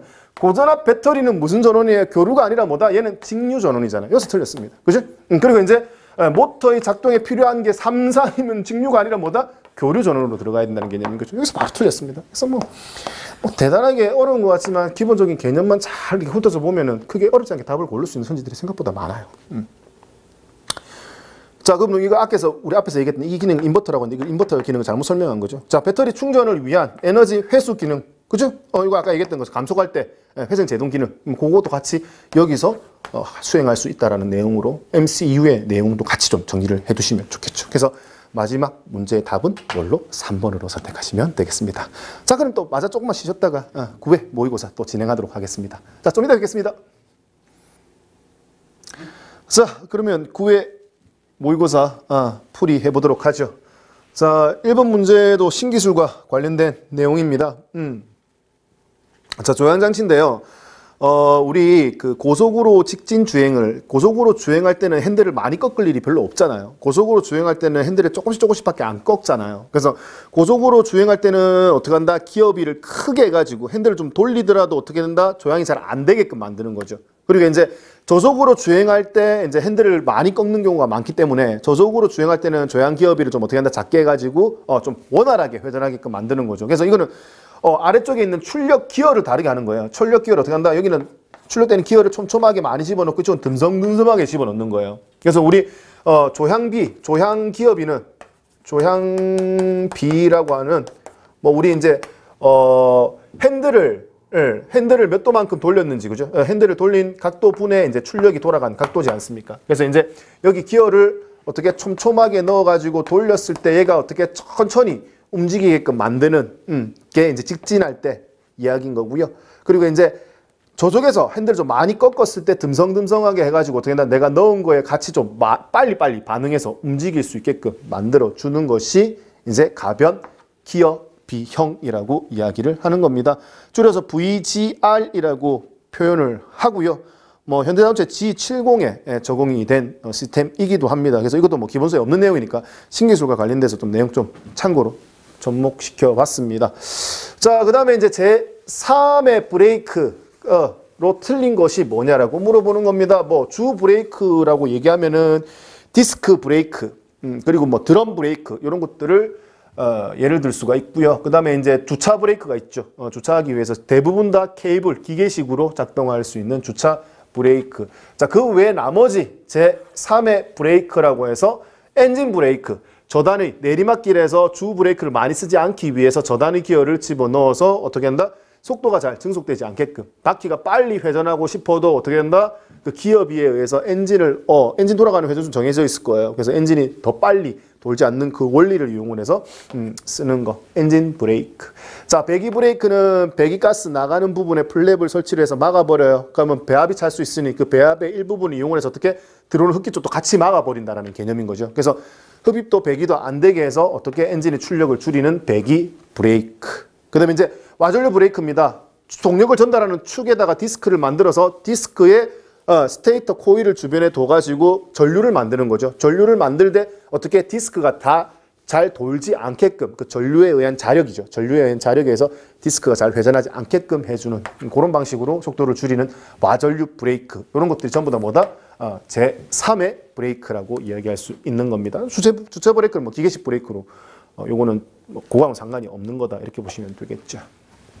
자, EGR 밸브입니다. 자, EGR 밸브를 우리 뭐 배기가스 재순환 장치라고 표현할 수가 있습니다. 그리고 이 EGR 장치를 두는 이유는 질소 산화물 NOx의 어떻게 발생 야력을 줄이기 위함이고 이 NOx가 제일 많이 발생되는 구간이 뭐야? 엔진의 온도가 뜨거울 때, 그죠? 정상적으로 잘 연소되고 있을 때 제일 많이 발생이 된다더라. 그렇기 때문에 어떻게 한다? 온도를 낮추어 줄 필요성이 있다더라. 그래서 온도를 낮추어서 얘를 어떻게 줄이겠다라는 목적인 거죠. 출력, 연비 생각 안 합니다. 오로지 뭐 얘는만 줄일 목적으로 만들어 준다. 자, 증발가스를 포집하였다가 자, 증발가스를 포집하는 거는 뭐 연료 증발가스를 얘기하는 거고 자, 연료 증발가스 이 증발가스 애매하네, 그죠? 증발가스라고만 표현했으니까 연료 증발가스라고 표현했다라면 캐니스터겠죠. 캐니스터에서 모았다가 어떻게 PCV 밸브 혹은 재생 밸브라고도 하죠. 그래서 그걸 가지고 어떻게 흡기 쪽으로 다시 보내가지고 연료를 증발가스를 보내서 연소실로 보내는 그리고 연소시키는 장치. 그래서 이거는 캐니스터에 대한 설명이기 때문에 얘가 좀 틀렸다. 뭐가 됐든 간에 뭐 포집하는 거는 아니잖아요. 이거 만약에 질소 산화물을 포집해가지고 한 번 더 태워내는 역할을 하는 게 뭐다? LNT라는 녀석이 따로 있잖아요. 디젤 엔진에서 주로 많이 쓰는 거. 그래서 요거하고는 좀 거리가 멀다. EGR 장치하고는요. 자, 질소가스 산화물의 배출을 감소시키기 위한 장치. 맞습니다. EGR. 그래서 답을 3번으로 고르시면 되겠습니다. 자, 그 다음에 전자제 엔진입니다. 흡입 공기량을 측정을 하는데 출력이 전기 펄스. 전기 펄스는 모르겠는데 이건 알겠네. 디지털이에요. 디지털. 디지털 신호인 것을 골라라. 그럼 우리 기본서에 있는 내용입니다. 보시면은 뭐예요? 이렇게 칼만 와류 방식에서 자, 이렇게 삼각형의 기둥을 세워 놓습니다. 흡입 라인에. 그러면 공기가 들어오다가 이렇게 뚝 떨어진 부분에서 뭐가 발생된다? 이렇게 와류가 발생이 된다더라. 그래서 이 와류를 측정하기 위해서 초음파 발신기와 수신기를 두고 어떻게 이 와류의 정도를 뭘로 이렇게 주기로 그러니까 얘기했던 것처럼 공기량이 적을 때는 좀 주기가 좀 길게 나오다가 공기량이 많을 때 어떻게 된다? 좀 짧게 붙어서 나오는 방식으로 이게 디지털이지 않습니까? 그래서 온 오프 이런 식으로 나오는 게 디지털 파형이다 이렇게 보시면 되겠습니다. 나머지 우리 뭐 기본서에 나와 있으니 뭐 배인식 그죠? 배인식은 우리 일반적으로 그 포텐쇼미터라고 하는 위치가 바뀌었을 때 저항이 바뀌는 녀석을 쓰는 거잖아요. 그래서 그 포텐쇼미터 쓰는 뭐 TPS 뭐 이런 것과 같은 출력값이라고 보시면 되겠습니다. 그래서 이런 개념 선형적으로 움직이죠. 이렇게 전압치가 높아지는 이런 식으로 움직이게 되고요. 핫와이어, 열선식, 맵 센서 방식 전부 다 뭐다? 우리 기본서에 나와 있으니까 그 아날로그로 나와 있는 파형 한 번 더 눈으로 확인을 좀 해주시면 좋을 것 같아요. 자, 그 다음에 연료 증발 가스 제어 장치의 중력 밸브라는 녀석이 있습니다. 자, 중력 밸브는 어디에 있느냐? 여기 있습니다. 중력 밸브는 여기 있어가지고 이제 액체상의 연료가 어떻게 뭐 기울어진다든지 아니면 연료가 들어올 때 바로 어떻게 한다? 캐니스터로 넘어가는 것을 막기 위해서 쓰는 것이 뭐다? 중력 밸브입니다. 그래서 선지에서는 뭐가 2번이 정답이 되겠죠. 액상의 연료가 캐니스터로 유입되는 것을 막아준다가 뭐야? 중력 밸브가 하는 역할이다라고 보시면 되겠습니다. 자, 그 다음에 이제 1번 선지에 보시면 재생 밸브 작동 중에 즉 무슨 말이야? 이 재생 밸브, PCV 밸브, 퍼지 컨트롤 솔레놀 밸브, PCSV라고 얘기할 수 있습니다. 이 CU의 제어에 의해서 얘가 작동이 되게 되면 어떻게 된다? 여기 연료 증발 가스죠. HC가 포집이 되었다가 어디로 갑니다? 어디로 갑니까? 흡기 쪽으로 간다는 얘기죠. 그럼 어떻게 된다? 여기 압력이 낮아질 수 있다는 얘기예요. 이렇게 빨려 들어가게 되니까. 그죠? 이렇게 빨려 들어가면 압력이 낮아질 때 어떻게 된다? 여기 있는 셧 오프 밸브가 작동이 되어서 낮아진 압력을 어떻게 보상해 줄 수 있어야 된다라는 개념인 겁니다. 그래서 캐니스터에 부압이 걸리지 않도록 공기를 유입시키는 밸브, 셧 오프 밸브, 뭐에 대해서 1번 선지에 대한 설명이다. 이렇게 보시면 되겠습니다. 자, 3번 선지에 보시면은 캐니스터에 포집된 연료 증발 가스를 어떻게 한다? 흡입 라인으로 흐를 수 있게끔 해준다. 요거잖아요. 요거. 재생 밸브. 포집된 것을 흡입 라인으로 보내줄 수 있게끔 해준다. 재생 밸브. 그리고 체크 밸브도 두고 있네요. 체크 밸브는 뭐 때문에 요렇게는 가지만 요렇게는 오지 못하게끔 막아준다라는 개념의 밸브도 같이 좀 포함되어 있으니까 챙겨보시면 좋을 것 같아요. 자, 보상 탱크에 모여진 연료를, 자, 여기잖아요. 여기서 보상 탱크에 모여진 연료를, 여기, 주요 보상 탱크가, 보상 탱크에 작동 보상 여기입니다. 죄송합니다. 그림이 좀 애매하게 돼 있어가지고. 자, 작동 보상 탱크에 만약에 여기에 연료가 모여져 있어. 그럼 어떻게? 환기 밸브, 환기 라인을 통해서 환기 밸브를 통해 가지고 들어간다. 얘가 캐니스터로 들어갈 수 있다라는 개념인 겁니다. 그래서 보상 탱크에 모여진 연료를 환기 통로를 통해 캐니스터 쪽으로 보내는 역할을 한다. 이건 누가? 환기 밸브가 하는 역할이다. 이렇게 보시면 되겠네요. 그래서 문제에서 뭐 요구하는 것은 지금 중력 밸브에 관련된 이야기니까 뭐 답은 어렵지 않게 2번으로 찾으실 수 있다. 이렇게 보시면 되겠습니다.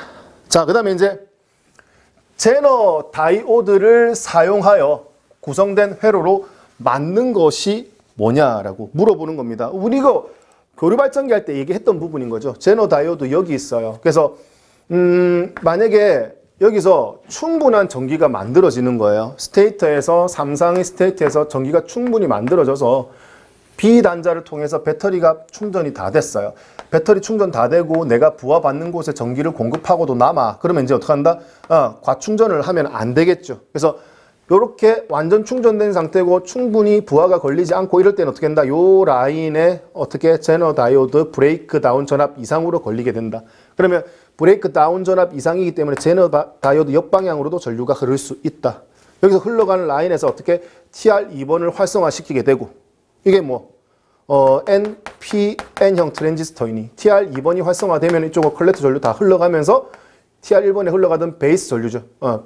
베이스에서 2m 흘러가는 전류가 거의 줄어들게 되고 이쪽으로 다 메인이 다 흘러가게 된다. 자, TR1번이 활성화되지 않으면 이쪽으로 들어가는 컬렉터 전류도 같이 끊어지게 되고 이 컬렉터 전류 연결된 라인이 뭔데?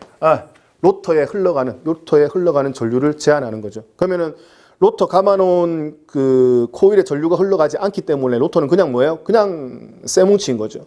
자석이 되면서 코일 주변을 돌아야지만 전기가 만들어지는데 쇠뭉치가 된 상태에서 아무리 돌아봐도 어떻게 된다? 스테이트에서는 더 이상 전기가 만들어지지 않는다. 그래서 이쪽에서는 더 이상 이제 충전이 되지 않게 된다라는 개념인 겁니다. 그럼 결론적으로 어떻게 하겠다는 얘기야? 일정한 전압, 정전압으로 충전하기 위한 회로에 사용하겠다라는 개념으로 이해하시면 되겠습니다. 그거죠. 자, 그 다음에 단위에 대한 설명으로 옳은 것을 고르라고 했습니다. 자, 우리 1마력 얘기 많이 했잖아요. 1마력은 얼마인데 75kg 메타 퍼 세크라고 해야지 맞는 내용인 거죠. 그리고 1줄이 0.24kcal다. 요거 이제 맞는 표현인 거고요. 자, 1kW는 얼마다? 약 102kg 메타 퍼 세크의 일률이다. 그래서 요거 좀 수정해 줄 필요가 있다라는 겁니다. 우리 뭐 요거를 뭐 우리 마력으로 바꾸고, 그죠? 와트를 마력으로 바꾸고, 요걸 또 뭐 그 마력으로 바꾸는 것도 연습했잖아요. 근데 우리 이거 두 개의 직접적인 상관관계에 대한 얘기를 안 했는데, 이거 두 개의 직접적인 상관관계는 1kW는 얼마다? 102kg 메타 퍼 세크다. 요런 부분 있죠. 요것도 하나 좀 챙겨주시면 좋을 것 같아요. 자, 그 다음에 요거 환산해 보시면 알겠지만, 3600m가 되고요. 거기에 나누기 얼마? 시간을 초로 만들면 3600초가 되죠. 그러면 하나 둘 날리고 얼마가 나온다? 10m per sec가 되어야지 맞는 얘기입니다. 1m per sec라고 있기 때문에 얘도 틀린 겁니다. 그래서 맞는 내용은 2번이다. 이렇게 보시면 되겠습니다. 자, 8번입니다. 자, 압력이 300N이에요. 자, 그 스프링의 힘에 의해서 밀어붙이는 힘이 300N입니다.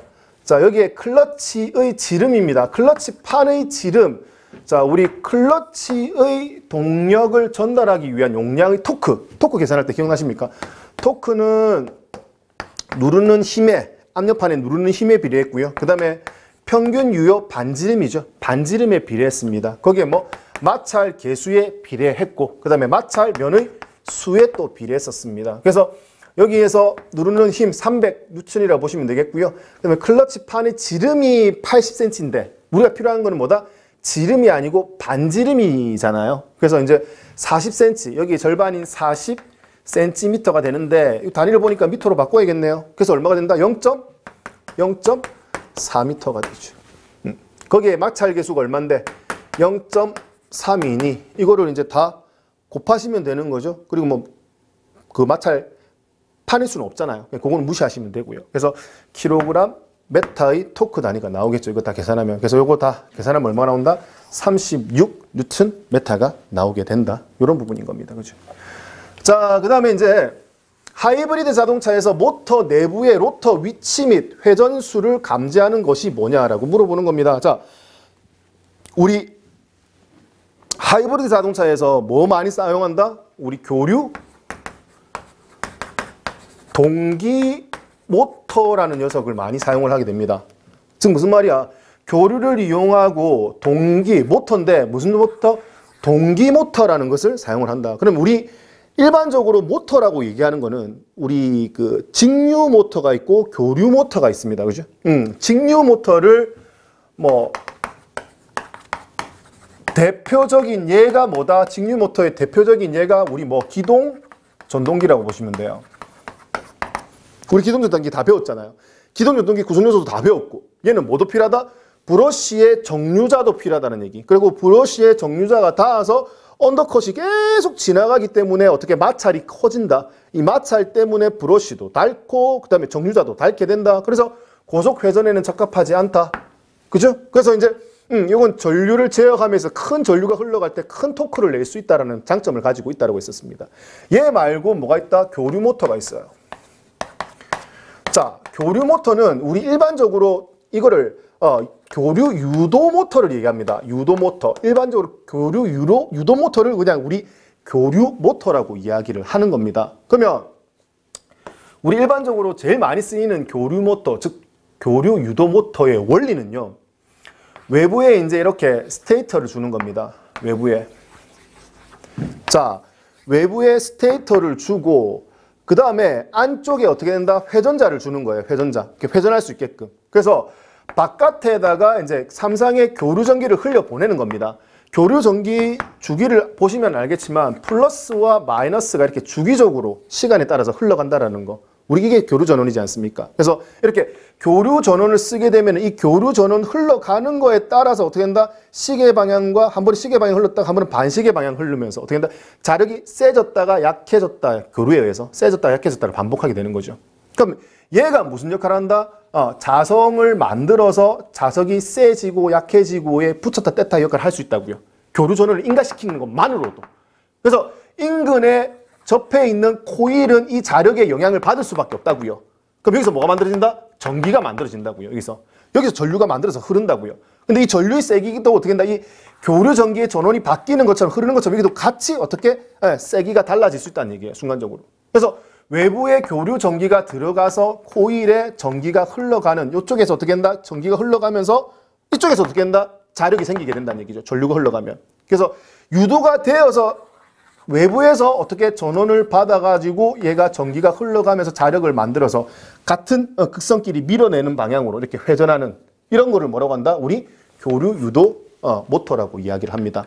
이 교류 유도 모터는 따로 이제 브러쉬가 필요 없다라는 거죠. 왜? 유도시켜서 전원을 공급해가지고 얘가 돌아가게 만드니까요. 그래서 직류 모터에 비해가지고 구조가 훨씬 더 간단하다고 얘기할 수 있습니다. 왜? 뭐 브러쉬, 정류자 이딴 거 필요 없으니까요.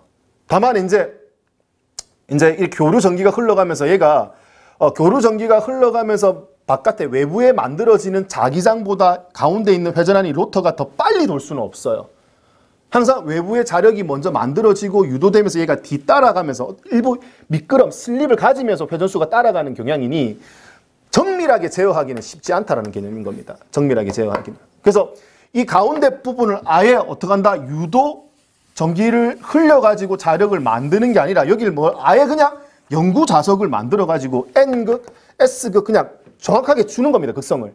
그래서 연구 자석을 써서 극성을 만들어가지고 외부에 어떻게 한다? 교류 전기 흘렸을 때 여기는 유도되는 게 아니라 자성을 가지고 있으니까 바로바로 반응해서 어떻게 회전할 수 있다는 개념인 거죠. 그래서 내가 원하는 주기에 낮춰가지고 똑같이 돌아갈 수 있다는 개념이에요. 여기도 내는 뭐 브러쉬는 없죠. 연구 자석을 쓰기 때문에.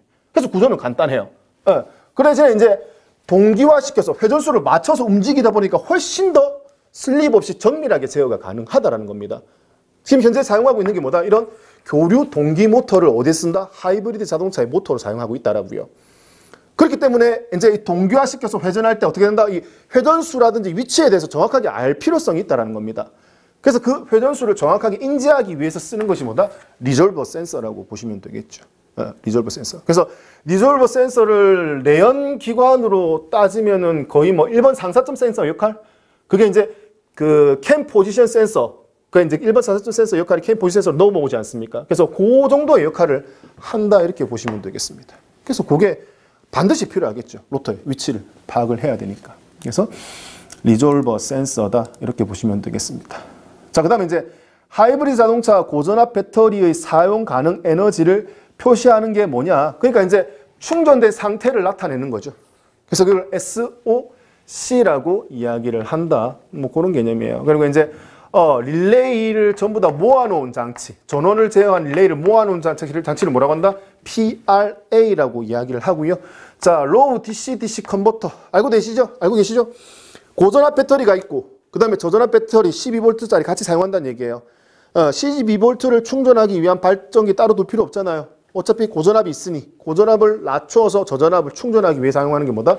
LDC. 그 다음에 BMS는 앞에서 언급했잖아요. 그래서 하나씩 늘려가자고요. 시험 치기 전에. 뭐 친환경 자동차에 관련돼서. 자, 수고하셨고요. 그럼 조금 쉬셨다가 10회에서 뵙도록 하겠습니다. 자, 좀 쉬었다 오십시오. 자, 이제 마지막 10회 모의고사입니다. 자, 엔진 주요부에서 피스톤과 관련된 설명으로 맞는 게 뭐냐라고 물어보는 겁니다. 자, 피스톤의 직경은 보스부에서 측정한다. 보스부가 뭐예요? 스커트부 길게 내려와 있는 거, 그리고 핀이 박혀 있는 부분, 피스톤에서 핀이 박혀 있는 부분이 이제 보스부라고 하죠. 그리고 이제 핀을 기준으로 피스톤이 까딱까딱거리니까 스커트 있는 부분이 많이 측압을 받게 된다. 그래서 측압을 많이 받지 않는 보스부를 어떻게 이렇게 쭉 중량 감소를 위해서 이렇게 쭉 깎아낸다더라. 슬리퍼 피스톤 이런 개념이었잖아요. 그래서 이렇게 깎아내고 여기 부분 어떻게 된다? 충격도 많이 안 받기 때문에 직경을 좀 크게 제작하지는 않는다는 개념이에요. 그러면 가장 직경이 큰 부분은 뭐다? 스커트부가 되는 거죠. 그래서 피스톤 직경은 보스부에서 측정하는 게 아니라 뭐다? 직경이 가장 큰 스커트부에서 측정을 하는 것이 맞다라는 겁니다. 그래서 우리 일반적으로 피스톤 간극이라고 얘기하잖아요. 그럼 간극이라고 얘기하는 거는 실린더의 상부, 중부, 하부 중에서 상부에서 가장 마모가 심할 것이고요.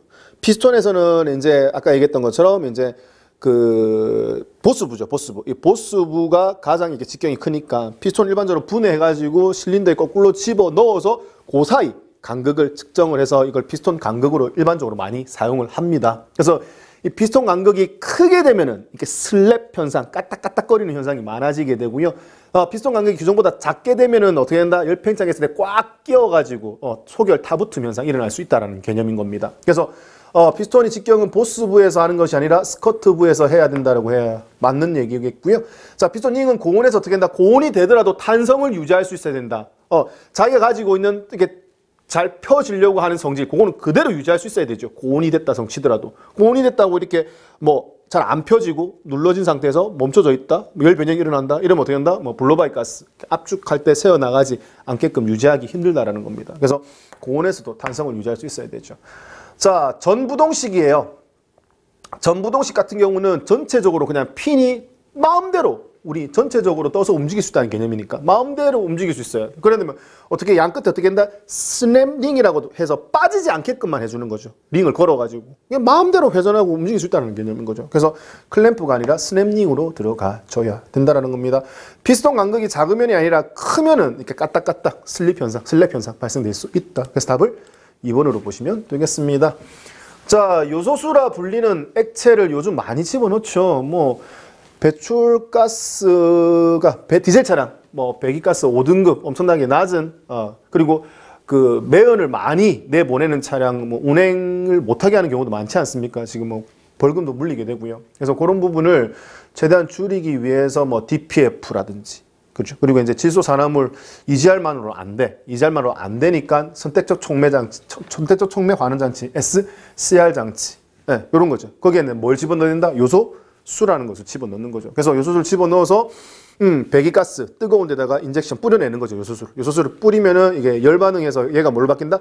암모니아로 바뀌게 되죠. 이 암모니아로 바뀌어서 질소 산화물 NOx를 모아 질소와 산소를 떼내서 질소와 산소로 바꾸게 된다. 그래서 무해하게 만들어서 대기 중에 내보낸다. 그래서 선택적 촉매 환원 장치 SCR을 답으로 선택하시면 되겠고요. 자, 이제 배기량이 이만큼 크지 않는 거예요. 큰 차량에는 이렇게 SCR 장치를 쓰지만 배기량이 좀 비교적 작은 차량에 SCR 장치까지는 좀 부담스러워. 워낙 고가고 그다음에 유지비가 계속 들어가줘야 되기 때문에. 그래서 그거보다 조금 작을 때 어떻게 질소 산화물만 따로 모아가지고 한 번 더 태워내겠다는 개념. 그 개념으로 쓰는 게 뭐다? LNT 혹은 뭐 NSC라고 표현했던 부분인 거죠. 그리고 이제 DPF, CPF 같은 경우는 입자상 물질 PM입니다. 얘를 어떻게 모아가지고 일시적으로 한 번씩 태워내는 그런 원리로 PM을 줄이겠다라는 개념인 거죠. 뭐 EGR을 많이 얘기를 했으니까. 요소수는 뭐다? SCR이다. 자, 그 다음 디젤이죠, 디젤. 엔진의 회전 속도나 부하 변동에 따라 자동적으로 분사량을 가감해서 운전이 안정되게 하는 장치로 만든 게 뭐냐라고 물어보는 겁니다. 회전수가 빠르면 어떻게 된다? 원심추가 어떻게 그 회전수의 원심력에 의해서 바깥으로 벌어질 거예요. 이렇게 추가 이렇게 벌어지면은 어떻게 한다? 이 추가 벌어짐에 따라서 어떻게 제어렉이 움직이게끔 만드는 거죠. 그죠? 제어렉이 움직여져 가지고 제어렉, 그럼 제어 피니언, 제어 슬리브, 그 다음에 플런저가 회전을 해서 어떻게 한다? 분사량을 가감할 수가 있다라는 개념인 겁니다. 그래서 저속에서는 엔진이 부조가 일어날 수 있으니 분사량을 좀 증가시켜주고, 그리고 고속으로 막 돌아갈 때는 이렇게 제한을 할 수가 없는 거예요. 회전수 빨라짐에 따라 연료가 계속 많이 들어가니 그때는 어떻게 고속으로 올라갈 때는 오히려 어떻게 연료를 좀 줄이는 방식으로 보정해주는 장치, 이걸 뭐라고 한다? 조속기라고 이야기를 했지요. 자, 펌프와 터빈의 속도가 거의 같아졌대요. 거의. 그러면 토크 컨버터의 성능 곡선도에서 속도비가 얼마? 거의 1에 가까워졌다는 얘기예요. 1에 가까워졌을 때 운동은 어떻게 되는데 벌써 클러치 포인트 0.8을 넘은 거잖아요. 클러치 포인트에서 어떻게 되는데 펌프와 터빈이 도는 방향으로 스테이트 같이 돌기 시작하잖아요. 그때 이제 힘 안 받으면서 돌아가는 거잖아요. 아무런 힘을 받지도 않고 돌아가는 상태를 뭐라고 한다? 우리 공전이라고 표현을 하는 겁니다. 공전. 그래서 스테이터는 어떤 운전하느냐? 힘 안 받고 또 같이 펌프와 터빈 돌아가는 방향으로 돌아가기 때문에 공전한다라고 표현할 수 있다는 겁니다. 이렇게 공전할 수 있는 거는 뭐 때문에? 그 전에 원웨이 클러치 때문에 한 방향으로는 움직이지 못하게 하다가 클러치 포인트 넘어가면서 같은 방향으로 그 반대 방향으로 유체가 들어오게 되면 움직일 수 있게끔 하는 그 원리로 공전할 수 있다라는 겁니다. 자, 추진축의 구조 및 설명에 대한 내용으로 틀린 것을 고르라고 합니다. 자, 길이가 길어요. 추진축이 길이가 길어질 때는 자재 이음을 쓰는 것이 아니라 여기 보시는 것처럼 된다. 센터 베어링을 써가지고 이렇게 차체 중간중간에 이렇게 고정시킬 필요가 있다는 겁니다. 축이 너무 길어버리면 어떻게 되는데 이게 하나의 추진축으로 이루어졌다면 어떻게 된다? 이게 축이 처질 수밖에 없어요. 가운데. 그럼 처지게 되면 고속으로 돌아가는 상태에서 처졌다. 그럼 어떻게 된다? 휠링이 어마어마하겠죠. 그래서 그런 부분을 제어하기 위해서 중간중간에 이렇게 차체에 묶을 필요성이 있다. 뭘 통해 가지고? 센터 베어링을 통해 가지고요. 그래서 센터 베어링 안에는 충격을 완화시키는 고무장치, 뭐 베어링 홀더 이런 것들이 들어가 있다. 뭐 이것도 참고로 좀 알아주시면 좋을 것 같네요. 나머지 다 맞는 내용이잖아요. 뭐 길이와 각도 변화, 길이 변화, 슬립 이음, 각도 변화, 뭐 자재 이음, 그리고 사용 회전 속도, 그 다음에 공명이 일어나지 않아야 되죠. 이상한 음이 일어나면 안 됩니다. 자, 그 다음에 회전시 평형을 유지하기 위해서 평행추가 반드시 설치되어 있어야 된다. 그죠? 그래서 그거를 휠링을 막아줄 수 있다라는 개념인 거죠. 자, 옵티컬 타입의 센서라고 이야기를 하죠. 그죠? 자, 차체와 컨트롤암 사이 차축의 상대 위치를 검출하는 거. 발광 다이오드, 포토 다이오드는 그거잖아요. 일단 우리 제일 대표적인 게 뭐야? 배전기죠. 배전기 안에 1번 상사점 센서, 크랭크 각 센서를 사용을 했었고, 그 다음에 우리 조향 핸들 각도 센서에 마찬가지 똑같이 사용할 수 있었습니다. 그 외에 이제 이게 차축과 차체 사이 로드를 놓고 얘가 어떻게 붙었다 떨어졌다 하니까 스프링 현가장치에 의해서 그럼 요 사이 어떻게 똑같이 발관 다이오드, 수관 다이오드를 놓고 그 움직임을 측정할 수 있는 방식으로 사용할 수 있는 겁니다. 그리고 이거는 뭐 그 방식 말고로도 가변 저항, 위치가 바뀔 때 저항이 바뀌는 가변 저항으로도 쓸 수도 있죠. 근데 여기서 요구하는 건 뭐야? 차고 센서에서 이런 용도로도 쓸 수 있다. 그리고 뭐 조향각 센서로도 될 수 있지만 그 이후의 조건이 뭔데요? 차체와 로어 컨트롤랑 스프링 움직임에 의해서 움직이는 거. 요 사이에 상대 위치를 검출하기 때문에 이걸 뭘로? 차고 센서를 답으로 선택을 하시면 되겠습니다. 뭐 나머지 내용 모른다서 치더라도 뭐 역할이 차고 센서 역할인데 그죠? 답은 고르실 수 있겠다. 자, 그다음에 이제 40A의 전류로 방전 종지 전압이 되기 전까지 5시간 사용할 수 있는 거예요. 이걸로 뭘 구해라? 일단 용량을 구할 수 있다는 개념인 거죠. 그래서 4, 5, 20에 200A가 뭐다? 이 배터리의 용량인 거잖아요. 그래 놓고 이 축전지 두 개를 직렬로 연결했네요. 직렬로 연결하면은 뭐가? 전압이 어떻게 된다? 직렬 연결했기 때문에 2배로 늘어나겠죠. 직렬 연결했잖아요. 대신에 이제 용량은 뭐야? 용량은 그대로인 거잖아요. 용량은 그대로. 근데 이제 병렬로 연결하면 용량이 2배가 되고 전압이 그대로인 거잖아요. 그죠? 근데 여기서는 뭐야? 직렬로 연결했기 때문에 용량에는 영향을 준다, 안 준다? 안 준다. 안 준다. 요게 이제 함정인 거죠. 그래 놓고 어떻게 한다? 25A율로 방전을 시켰을 때 방전 종지 전압이 될 때까지 사용할 수 있는 시간은 얼마냐라고 물어보는 겁니다. 그럼 이거 나누게 하시면 여기 얼마다? 8이죠, 8. 그래서 8시간 쓸 수 있는 거야, 8시간. 맞죠? 8시간. 근데 이제, 죄송합니다. 해설에서는 똑같이 이렇게 해놓고 답을 제가 2번으로 체크해놨습니다. 해설을 요 식대로 하면 어떻게 된다? 1번이 답입니다. 그래서 요거 조금 수정 좀 해주십시오. 그래서 답은 2번으로 되어 있지만 해설 내용대로 답을 1번으로 선택을 해서 수정을 좀 해주시면 되겠습니다. 자, 그 다음에 이제 8번 문제 보도록 하죠. 직류 전동기와 교류 전동기를 비교한 내용이다. 틀린 것을 골라라. 자, 별 다른 얘기가 없는 거잖아요. 직류 모터, 교류 모터입니다. 그러면 우리 직류 모터의 대표적인 예, 뭐 기동 전동기라고 보시면 돼요. 기동 전동기 모터라고 보시면 되겠고요. 교류는 뭔데? 교류는 얘가 뭐 교류 유도 전동기. 아까 제가 설명했던 거 있잖아요.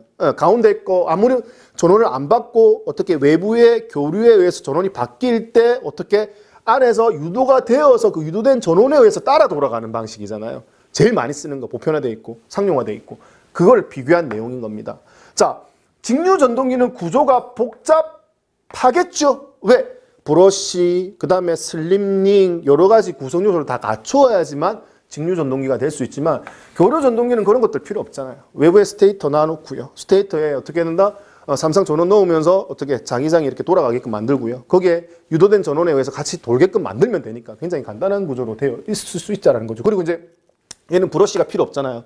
브러쉬가 필요 없기 때문에 더 높은 속도로도 회전이 가능하다라는 개념인 거죠. 그래서 직류 전동기는 고속 회전이 어렵죠. 왜? 모터 안에 아까 얘기했지만 브러쉬와 슬립링 이런 것들이 있기 때문에 회전 제한을 받아요. 교류 전동기는 어떻게 한다? 고속이 쉽죠. 맞아요. 저속 회전은 직류 전동기와 교류 전동기 둘 다 모두 쉬워요. 저속이기 때문에 크게 문제될 건 없어요. 자, 직류 전동기는 회전 속도가 변화가 적으나 직류 전동기 회전 속도 변화가 적으나 교류 전동기는 뭐다? 회전 속도 변화가 크다. 우리 이거는 다른 그 개념으로 일단 회전 속도가 일정하게 나오는 거는 일단은 뭐 교류, 발전기 뭐 이런 개념에서 얘기했지만 모터 역시도 어떻게 한다? 얘는 회전수가 좀 일정하게 나오는 경향이 있다는 겁니다. 근데 얘는 우리 아시잖아요. 토크에 의해서 어떻게 부하가 많이 걸릴 때는 적게 돌고도 힘 많이 낼 수도 있고요. 그리고 이제 거기에 과전류가 흘러갈 수도 있고. 그래서 흘러가는 전류를 제어해가지고 토크라든지 회전수 이런 것들 변동 주기에는 어떻게 된다? 요게 훨씬 더 낫다라는 거죠. 그래서 직류 전동기 회전 속도는 변화가 일부 좀 큰데 주로 사용할 수 있고 토크를 많이 내는데 주로 많이 사용한다. 그리고 교류 전동기는 뭐야? 회전수가 일정하게 나오는데 교류 모터로 사용할 수 있다. 이렇게 보시면 되겠습니다. 그래서 4번을 틀린 선지로 고르시면 되겠어요.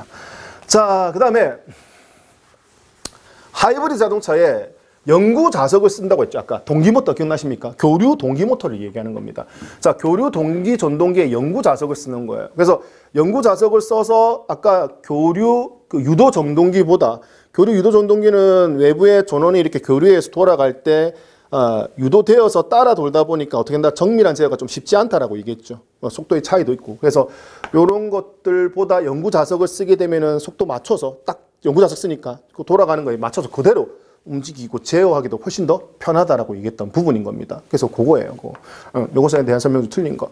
자, 비동기 전동기와 비교해서 어떻게 되면 효율이 훨씬 더 높겠죠. 아까 위치까지 검출해가지고 정확하게 제어할 수가 있으니. 에너지 밀도가 높은 어떻게 되는 연구 자석을 쓸 필요성이 있다라는 겁니다. 그래서 네오디뮴이라고 해서 자력이 엄청나게 강한 연구 자석을 쓰고, 근데 이 자석들이 재료들은 전부 다 히토류라고 많이 들어보셨죠. 요새 중국에서 생산량이 엄청나게 많아가지고 나 뭐 무역 분쟁이라는 히토류 미국 누구한테 안 줄 거야 라는 개념인 거 있잖아요. 그래서 워낙 연구 자석들이 이런 모터라든지 이런 전자제어 시스템에 많이 들어가다 보니까 그 중요성이 엄청나게 많이 높아지고 있다. 이런 개념이에요. 그래서 에너지 밀도가 훨씬 더 높은 네오디뮴 같은 연구 자석을 주로 사용해서 제어를 합니다. 자, 대용량의 브러쉬와 정류자, 이거 안 쓰자고 하는 얘기잖아요. 그죠? 브러쉬와 정류자 필요 없어요.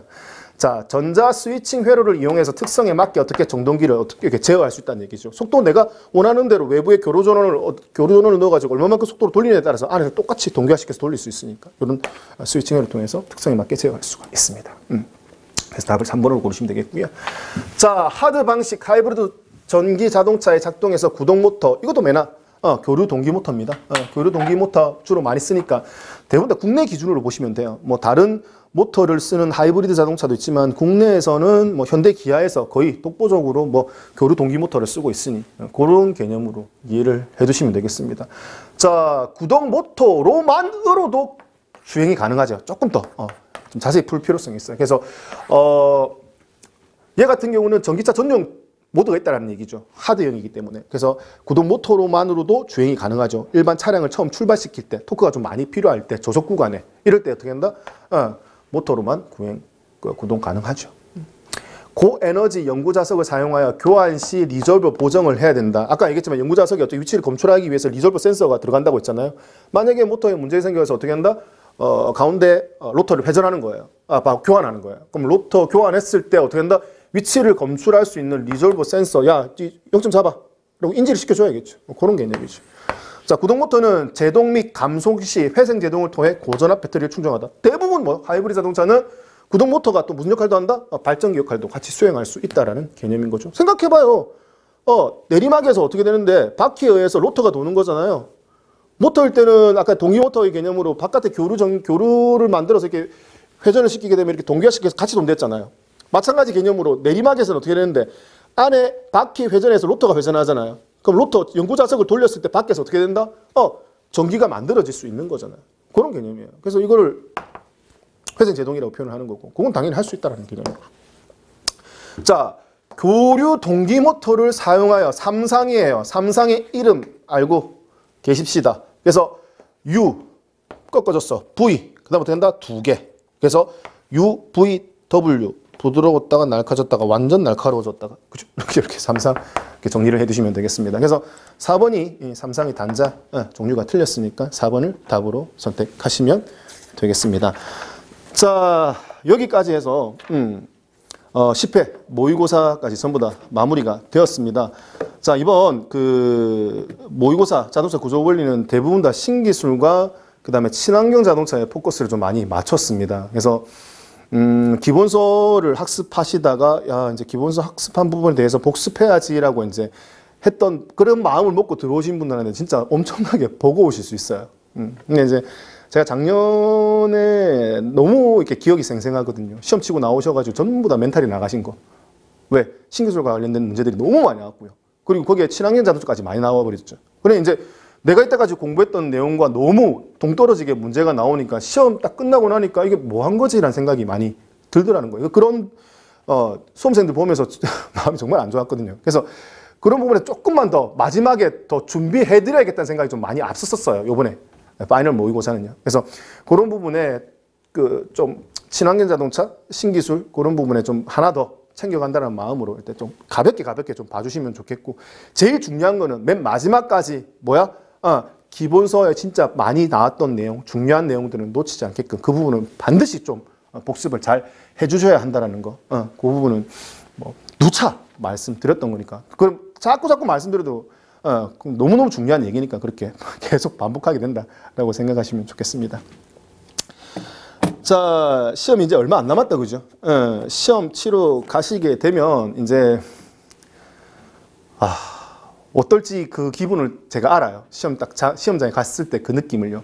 그리고 저는 어떻게 보면 좀 가벼운 마음으로 간 거예요. 가벼운 마음으로 가서 이제 난 문제만 복원해야지라고 하는 마음으로 갔지만 정말 준비를 많이 하고 열심히 하신 분일수록 어떻게 마음의 부담감은 더 클 수밖에 없어요. 보상심리인 거예요. 내가 이 시험을 위해서 내가 얼마만큼 노력을 했는데 이렇게 많이 노력을 했는데 당연히 결과가 좋아야지라는 그 심리예요. 그 심리. 열심히 한 분일수록 오히려 더 어떻게 한다? 시험의 부담감이 더 클 수 있다는 겁니다. 제가 제일 좋아하는 얘기예요. 꽃이 있어요. 꽃이 있는데 똑같은 상황에서 꽃을 보는 거예요. 그 꽃을 보고도 뭐야? 꽃이 이쁘다. 꽃이 너무 좋다. 라고 얘기하시는 분도 있고요. 나 기분도 좀 꿀꿀하고 지금 정말 기분도 나쁜데 좀 꽃 뭐야? 뭐 냄새도 별로 안 좋고 막 이런 부정적인 생각. 그러니까 꽃을 봤을 때 긍정적인 생각, 부정적인 생각 뭐라고 생각하세요? 긍정적인 생각하는 게 좋다? 부정적인 생각하면 안 좋다? 그게 아니에요. 그냥 꽃은 꽃이에요. 그냥 긍정적인 생각과 부정적인 생각조차도 뭐야? 그냥 아닌 생각이에요. 그냥 꽃은 꽃 그대로 볼 수 있었으면 좋겠다는 개념이에요. 여러분 시험 보실 때요. 시험 보실 때 시험은 시험이에요. 내가 준비를 덜 해가지고 이거 시험 잘 볼 수 있을까? 그런 마음도 일으키지 말고요. 내가 정말 열심히 했는데 나 이번에 시험 안 되면 어떡하지? 그런 마음도 일으키지 마세요. 그냥 시험이에요.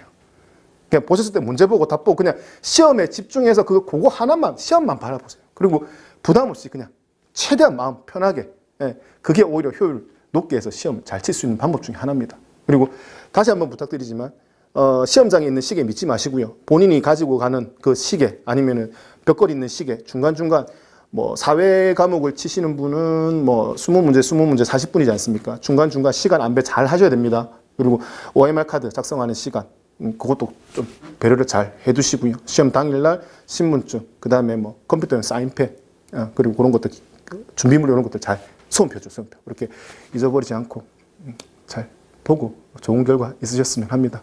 그리고 이제 마지막까지 건강 잘 관리하셔가지고 좋은 컨디션에서 시험 잘 보시길 기원하겠습니다.